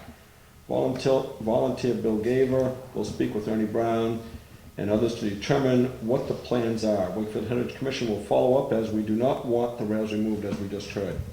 Freight house work continues. Bids for a CLG grant were due last Friday. One received, not opened yet. And they're having their annual Christmas open house, December 3rd, 3:30 to 5:30 at the Union Station. There'll be music, refreshments, tree lighting, new exhibits on view. And once again, that's December 3rd, 3:30 to 5:30 at the Union Station. All are invited. And that's it for that. And I would say with the conservation, we all basically heard all of my groups tonight. Yeah. I met the Grays, the people that own the blacksmith shop, and they were just so excited during the election. They were just so excited to see it being preserved and saved. And well, the gentleman who's going to run it is ecstatic about it. He can't wait to get the equipment in there and get everything going. Yeah. He's just chopping at the bit to get in there. They're going to actually make products in there? Yeah. They're going to do demonstrations a few times a year. It's not going to be, every weekend, but it'll certainly be several times a year, and they're going to try and work in unison with the Milton Farm Museum and the rail station and the railroad station, and get all these activities going together. They're trying to look at some. We were shown a magazine by, I think, Mr. Gaber, was it, that showed us the magazine about the rails across the nation, and there's groups that like to take day trips. And they're going to try and get tagged into this, where these groups will actually come up here for a day and check out the railroad station and different things that we have. And maybe they'll do it on their way to Conway or just on their own visit. So they're actively trying to get commerce and business and everything else going down in that area. Back on the rail. Yep. You all set? Yeah, I'm all set. I didn't have, Yep. I don't have a meeting till tomorrow night. Yep, WPI, looking at the renovations upstairs with the electrical's been the biggest drawings and schematics, and I think we're all set with those, and we should be getting final drafts, and those should be ready to be going out to bid shortly. Yeah. Budget, we talked about that earlier. We're up at a 6.2% increase right now as the draft budget sits without any warrant articles. So, budget committee's just re-looking at everything to see if possibly reducing some of those increases that were pushed through the first time. Administrator's update. The food pantry had asked on whether or not the town guys could plow the parking lot. So I looked into, I asked Howie to look into their insurance. Yep. And they already have us covered under their general liability insurance. So would the board be in favor of? I would just check with LGC to see. Oh. It's not, Did you see? I might have already done it. it's not private property that the town is plowing, I did check with them. because the town owns the property, but yet it's been leased. Yeah, I Leased did. out. Yeah, I did check with them. Hold on one second. I would say it's similar to plowing the school almost. I don't see anything wrong with it. We're going to actually be plowing a spot for the school buses. Yeah, yeah. Park the buses in and just move them. Yeah. Ken, while Teresa's looking, I just wanted to mention one thing. This weekend, the heat went out on this facility upstairs. I'm not sure whether one of the valves was wide open, but the furnace stayed going and kept heating up there. And I have an issue with the procedures here. One, I had somebody from WPI come by my house, which more than welcome to, and I'm glad they did. My problem is that the Board of Selectmen have such limited access to certain parts of this building. Oh, yeah. I mean, I couldn't bring back the election signs that night. I had to wait for an employee here to let me in downstairs. Exactly. Which I don't mind. I don't need a Knox box full of keys through the whole building. No, but the same token is, if Teresa had been gone on vacation and I wasn't able to get a hold of her, we would have been able to get anybody into that furnace room. And that's, my point is, I think that some of the board members, if not all of them, should have access to an area where the most important parts of this, you know, important facilities that might need emergency entrance, we should be able to gain access to. Or provide access to somebody who, you know, for repairing. You want as much access as the cleaning crew at night? Wouldn't hurt. In reality, needs to be a maintenance man here. Those storm windows upstairs in that big room will probably stay open all winter until deliberative session day. But the point is, if something happens and the right people aren't around, we've got to have a better procedure going that we can get access. And not only that, but at least, you know, find a list of people that we are expecting responsible for these areas. Like if, say, Teresa wasn't around and I couldn't get a hold of anybody. Who's the next person? Yeah, who do I call to fix the furnace? I wouldn't answer my phone. You know? I've seen Peter. Well, it's not so much to fix the furnace, it's to let him in to fix the furnace. But even finding, you know, even if we had to know who, you know, we should have a list set up somewhere telling us who, you know, who these services are provided by. Yeah. Who we call. So that's, I just want, while Teresa was looking, I just wanted to throw that up there while I remember. Okay. And I think the reason why we did call for the liability is because what they, hey, stop pulling the cord. What they said was that as long as, let's see, the town is the landlord in this case, so if they want to provide plowing service as part of the lease or for an additional fee, that's fine. However, there's an additional potential liability that doesn't ordinarily attach when the town is plowing its own roads or parking lots because the discretionary immunity available to towns doesn't apply when the town is acting like a commercial landlord. So we're open to lawsuit for slip and fall in the parking lot? Thus, the best thing to do is if the town is going to plow, is to amend the lease with the help of your town attorney to allocate the risks of this activity to the tenant as much as you can. So spend $125–50 an hour for some lawyer to, our attorney, to accommodate. But because of the liability, where she said there is an additional potential liability, they feel their insurance liability is taking the liability issue off of us. Will cover us. Will cover us. So Because basically what their policy should do is have us as co-insured on that policy. They have us as, because they've leased the land from us, they have us as Co-insured. I guess it's called, I don't know, it's called If we're co-insured, I don't see what the problem would be. I don't know if it's called co-insured, but. Additional They- insured or something? Well, for an example. Additional insured, like we get all those Yeah. liability Yeah. papers from everybody that comes and uses the building, you Yeah, for know. temporary use of it. So they're covered underneath, we're covered underneath their policy for liability issues if something should happen. To us. But who's covered if the driveway, let's say, It's icy. got missed in one spot and it was solid ice and Tony went out there just as a nice gesture to bring a can of tomato soup, fell on her behind and broke her hip. Who's responsible for that? Hip, that's They harsh. would be. I know. I know, That's he's so aging me, sorry. but it's okay, it's all right. I think they would be. They would be, and she would be covered, correct? Well, if it was before 4 o'clock, it'd be workman's comp too. It's going to be whoever's worth suing. That's right. Right. Well, You know, if Yeah. you're They worth get the suing, deepest pockets, they they're are gonna going get to, it. you know, it depends on the injury. Yeah, I don't care if you wanna help them, by all means. But they'll go after the food pantry first and then they'll go after Yeah, because the town leases the land to the food pantry and But the town's providing the service that It caused the injury. The town's Well- doing the snow plowing. Well, that's the debatable. But the person was using the property is presumably in connection with food pantry. It's probably very unlikely it's going to happen, I guess, but. Slip and fall? you always have slip, trips, and Well, falls. slip and fall. Slip and fall's gonna happen, and the lawsuit's gonna even be faster than the slip and fall.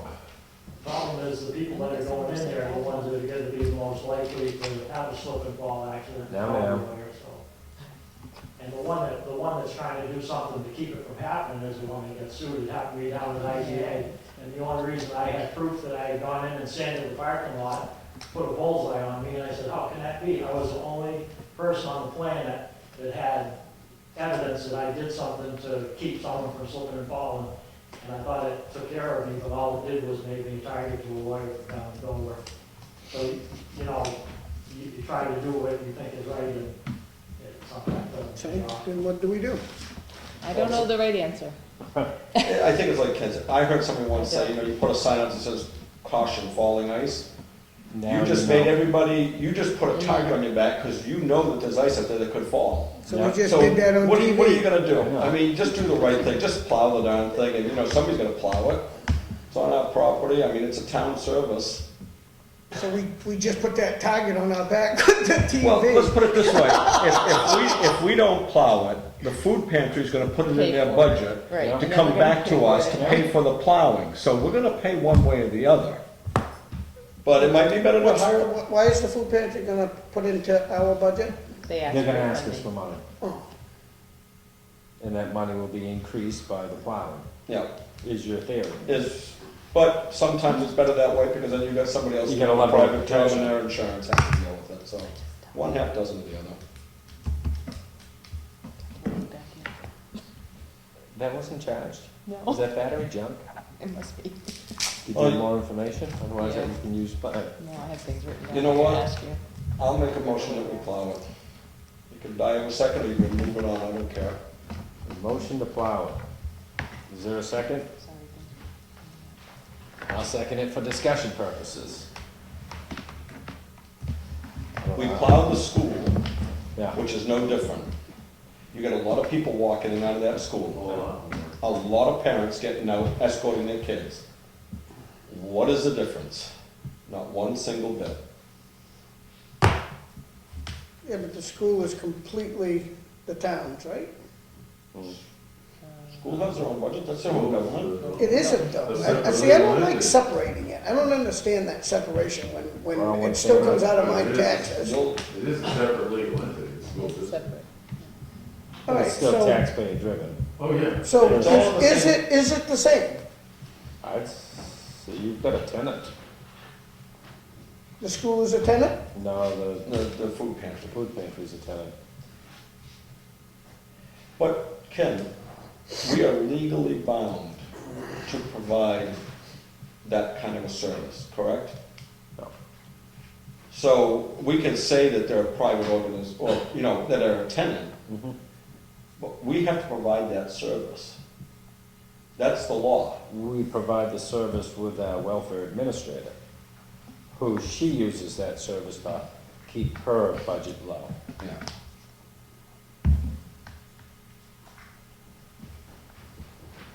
Motion's made and seconded. Any more discussion? All in favor? I,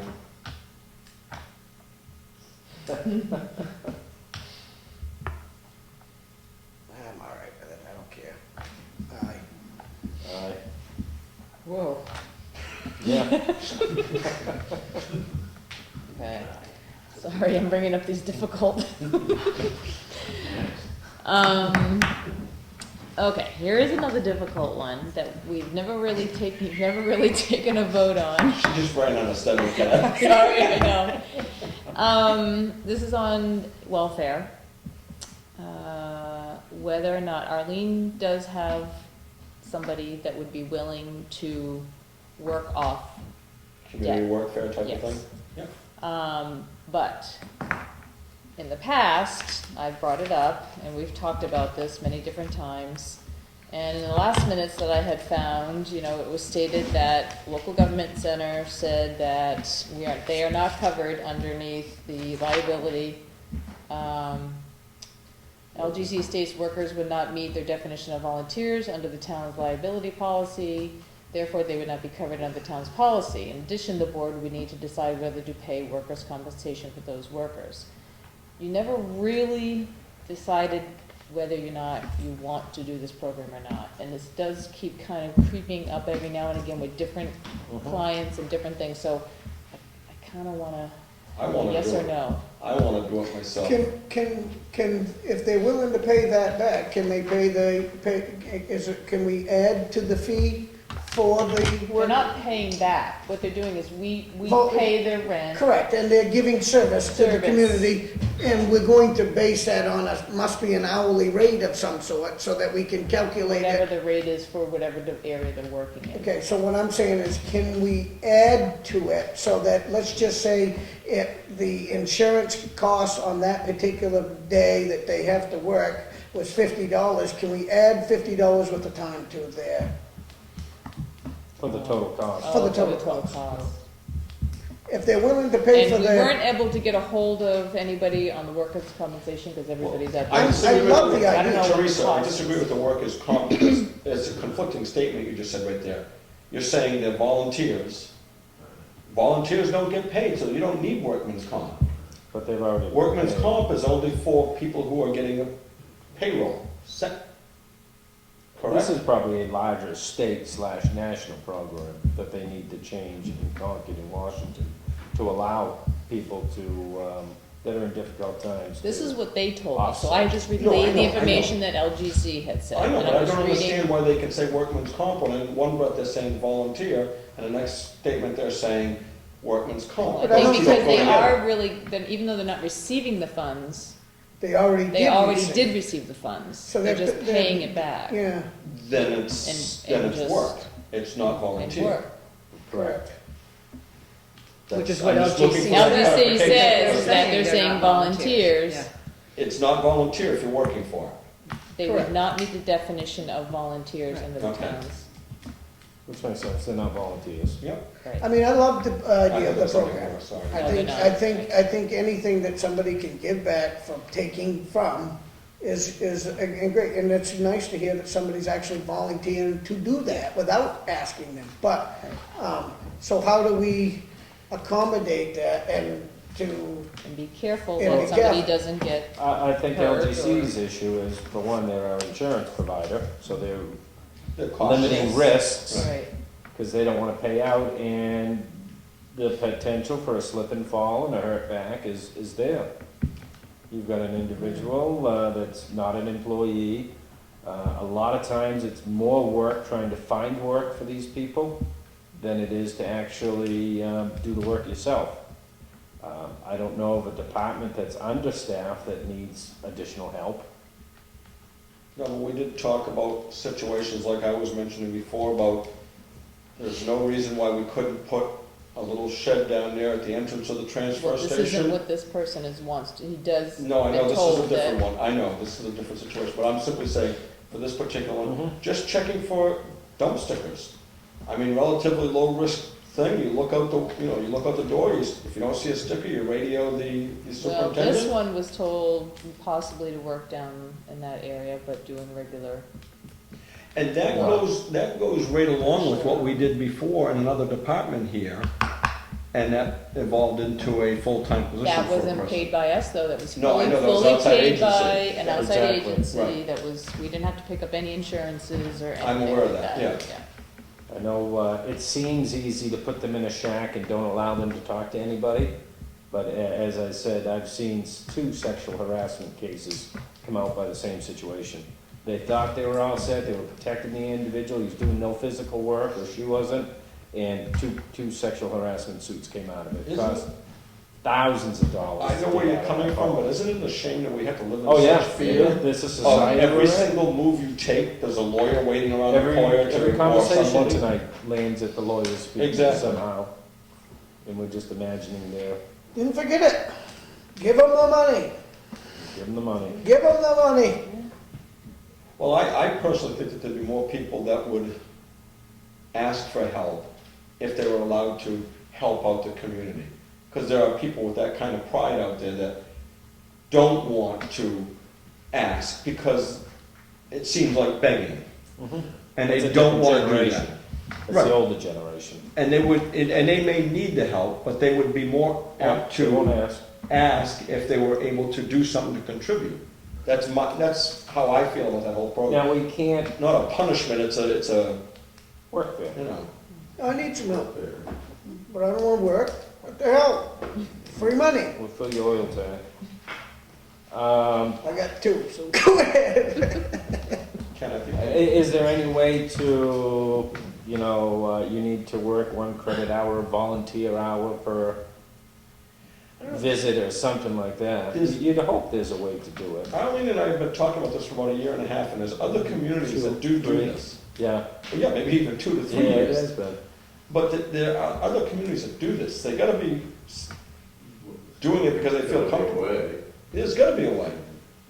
And why don't we just look at one of their models and go from it? And if it's, the model is, hey, we're taking a chance. Is there waivers that they would sign? I This is a mean, waiver just says, yes, we know this is illegal, this is wrong, but we're doing it. You know, it just states that it's the fallen ice sign. You Right. know, we know, Exactly. and then you're into labor laws. Dave? They discussed that issue a lot at the county, because a lot of people feel that it would feel good if they thought the prisoners were actually out doing useful work. I think your problem with this issue is the linkage of what they owe to how many hours they work, because Correct. that's pay. You know, an easy solution would be to say, you want to do something, volunteer for the food pantry, goodbye, good luck, and, Yep. you know, because then there's no linkage, you just go do something, you'll feel great, and they probably use the help.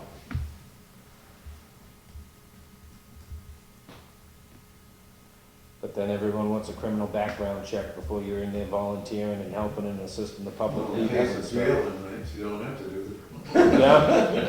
Yeah. Just- That's a good thought. It's already been done. don't even bother. You're wearing Yeah, don't even bother. Can you check with a couple of towns to see how they do it? Yeah, I'll try to find my list. I had sent out an email back when you first started talking about this, and most of the towns were like, stay away from it, don't buy, it's too Yeah. much of a risk. There Good. were a few that were doing it. I'll see if I can find that original list of the ones that were doing it to see if, I can find out how they're doing it. How are they dealing with the insurance issue? That's the biggest issue, I think. The liability and the workers' comp and all that Yeah. issue is the big, and then just making sure that the supervisors that get these people are making sure that they're doing, they gotta watch them. No. You know, you get busy, you say, okay, I'm gonna send somebody here, and that supervisor then gets busy over here, and they're not watching that person. That person happens to slip into the bin, or, just doesn't do something right. I mean, I don't know. It just seems a little risky. I agree with you. Even here, if we did something here and somebody is washing this window, they don't even have to be up on a ladder. No. They could drop that window on their finger and. I could walk up Yeah. these front steps and I trip over or something on the front step here and still, I mean, you I can know look you're at my always phone gonna about have- it, or you can actually, Trip over my foot. yeah, good. So I can look If I into bring it out that. with me. This person that she's specifically talking about, we're just gonna hold off. I'll bring it back as Yeah, keep looking. We're not- unfinished business. We're gonna die. Look at Newtown, look at other towns. Volunteer credit hours.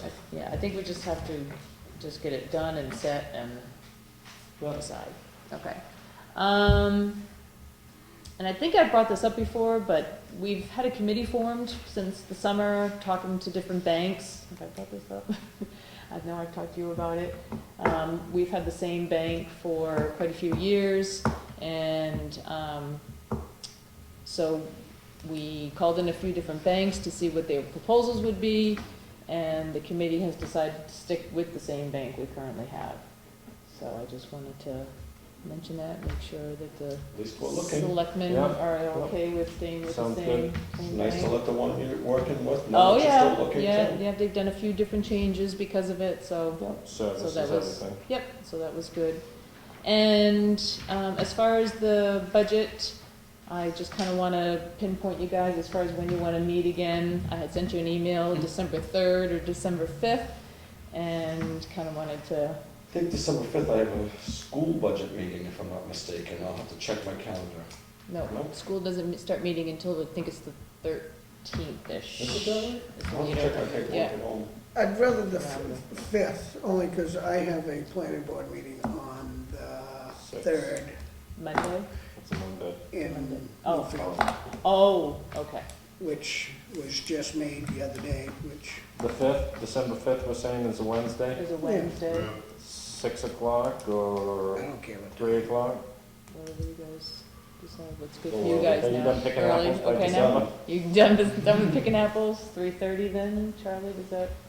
December 3:30. 5th, 3:30. Yep, now that's gonna be to kind of December pick through the budget, like you were, that Yep. was kind of mentioned from there, do the capital reserves, warrant articles, try to get everything finalized so that the budget committee can have their final meeting. You got it. Okay. That work for you? They always said 3:30. No, that's 3:30. 3:30 minutes then. I know. And I believe that's it. That's all I have. Oh, I'm sorry. No, I'm sorry, it's not on my list. I have a couple of other things. I have a bill from a person that took our ambulance, and they wrote a letter. They're having hard times and would like to have the remainder of the bill waived. And I ran this by Todd, and he said absolutely. He's afraid recently that if we don't do this kind of stuff, that people will People won't stop call. taking the ambulance. Yeah. So, I'm asking that the board would waive the $104? $104. So who pays that? Eat it up. We just eat it. Oh, it's a payment to us as a town? Yeah, we charge for the We ambulance. charge for the ambulance service, and this went to the person's insurance. This is the remaining balance, and they just cannot afford to pay the rest. I'll move it. I'll second. Any more discussion? All in favor? Aye. Do you wanna ask them about the bond? Yeah. I have the dental, rate and the insurance and the health insurance rate form that needs to be signed.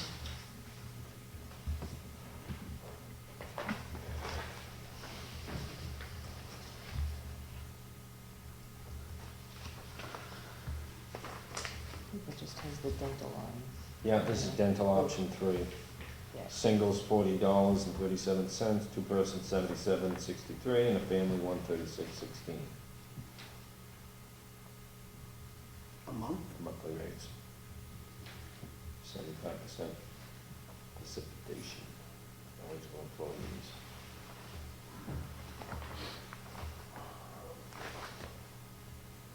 And this is, it'll run the whole calendar year next year. Right. And this is just their rates to us. And that's your rate, that's right, that's the full rate for the health insurance. Is that the rate for all of next year? Right. What? Yep.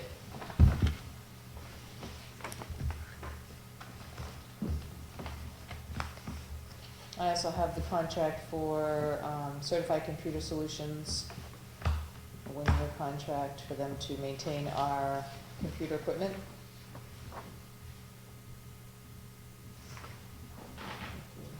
Look at that. Did this change at all from last year? Nope. This went up a little bit, but Mm-hmm. it's kind of a big change.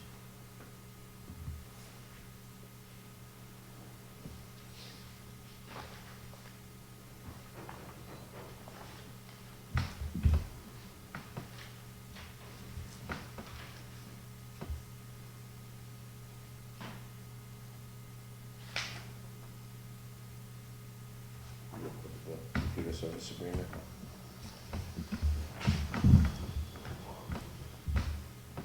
This is for all our computers? Yeah, the server. And this is the same that you've always had? Same people.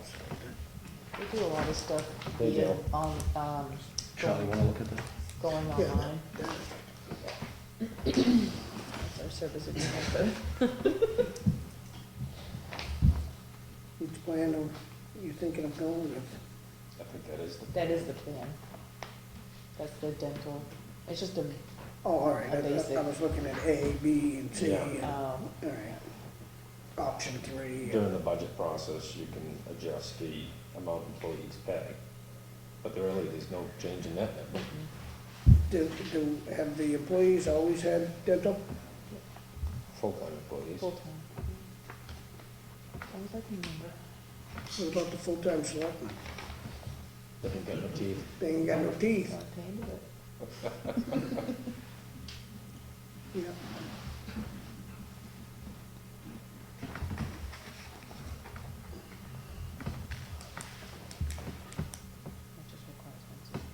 Yep. Boy, the exclusions in this equipment maintenance agreement run on a little bit, don't they? Keep your Pepsi away from the machine. Pepsi, you gotta keep God away from it, you gotta keep. Or Actually, you eat at your strikes. other table and not at your computer. Jeez. I'll move the dental coverage rate, what Peter's still reading now. So I think that's one contract. What's that? Dental and health.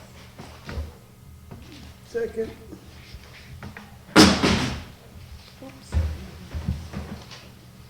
Which one was that? Falling asleep. Moving the dental and the health insurance rates. Did you second? Yeah. Yeah. All in favor? Aye. Aye.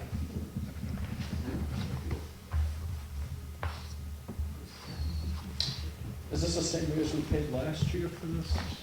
No, the rate itself has gone up a little bit. What is it gone up? I didn't see. What It's one? not on there, I don't think. No, what were we paying? I think 50. It's going up three bucks 300, down. I think it was 53 last year. It was over It's 5. 56 this year. But they are right spot on. I mean, Yeah. we've never had a better company. I'll make a motion to go with the CCS, Second. 5,970 yearly contract. Any more discussion? All in favor? Aye. 5570. Is that what you said, 5570? 5970. Oh, excuse me.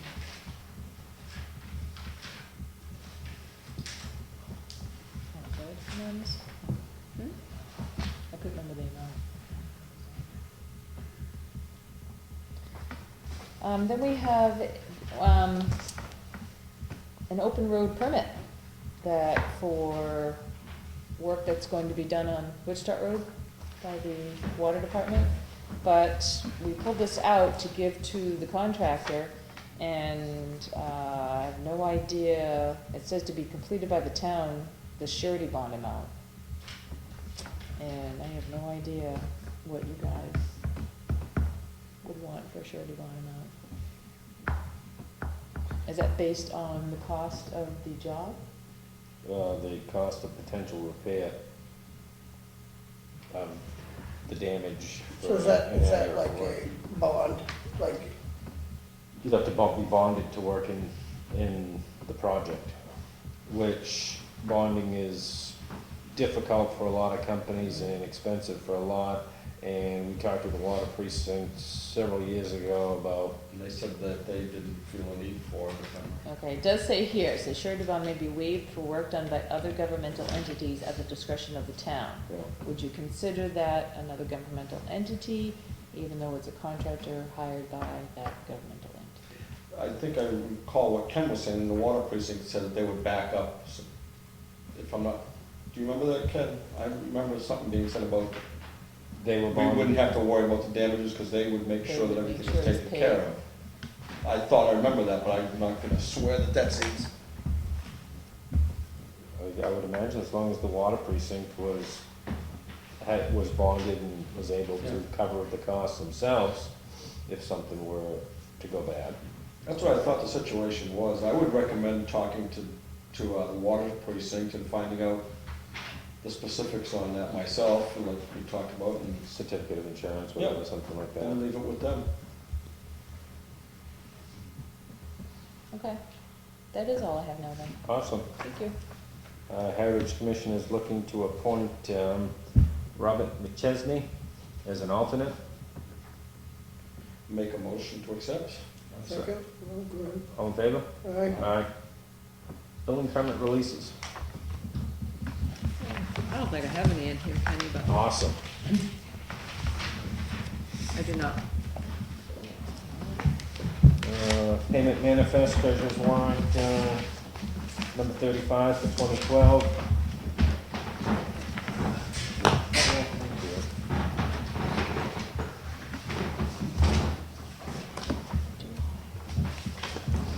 He's the gentleman who's gonna be running the blacksmith shop. Yep. Kenny, that gentleman. This guy here? Oh, yeah. Very enthusiastic about it. And very knowledgeable, I'll tell you.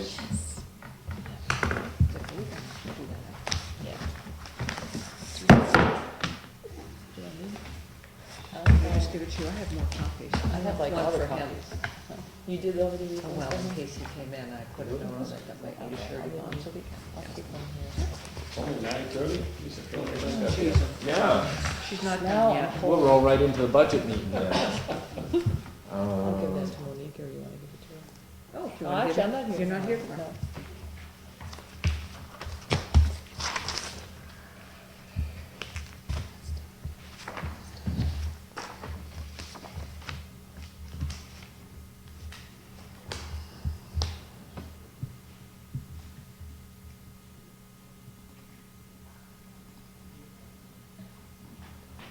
I didn't think the AP was for 400-something thousand when I read it. Yeah, I guess it is. Yeah, yeah, and that's only half of the school payment. We asked if we could only pay half. Okay, that's what's in there then? Yeah. Yeah, Yeah. I thought I saw all of that. Yeah, we only did half, just because we're waiting for tax Yep, money. and they were very Yep. generous and nice to Very wait for the other generous. half. Treasurer's warrant number 35 is $465,597.51. Motion to approve. Second. Any more discussion? All in favor? Aye. Opposed?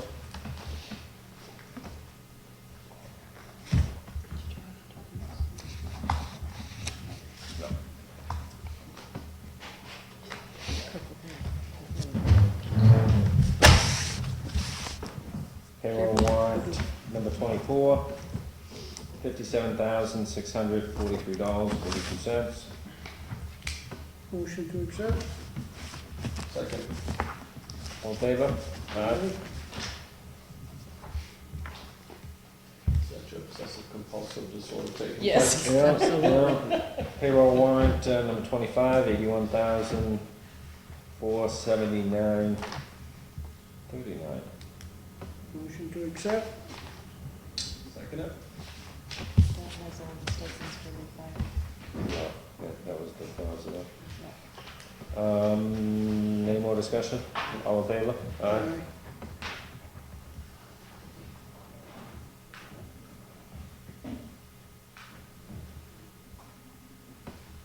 Minutes, Motion to approve is written. October 22nd, 24th, and 29th. All of them. Seconded? Any more discussion, changes? All in favor? Aye.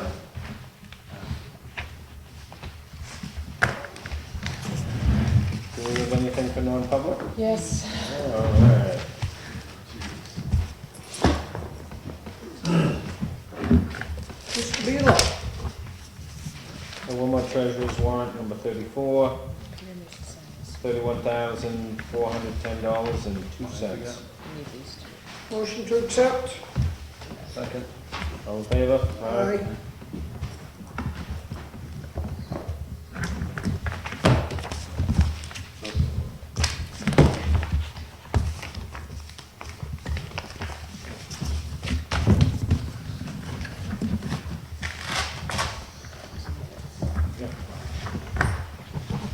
Do we have a motion to go into non-public? Motion granted. RSA A 91 Number A. I'll go Casper's a guy. And, well, A and C. Oh, No, A and, and wait a minute. C, 'cause that's for C, I think it is. reputation, C. Yep, C, A and C, A and C. Awesome. Aye. Aye. Thank you for coming this evening.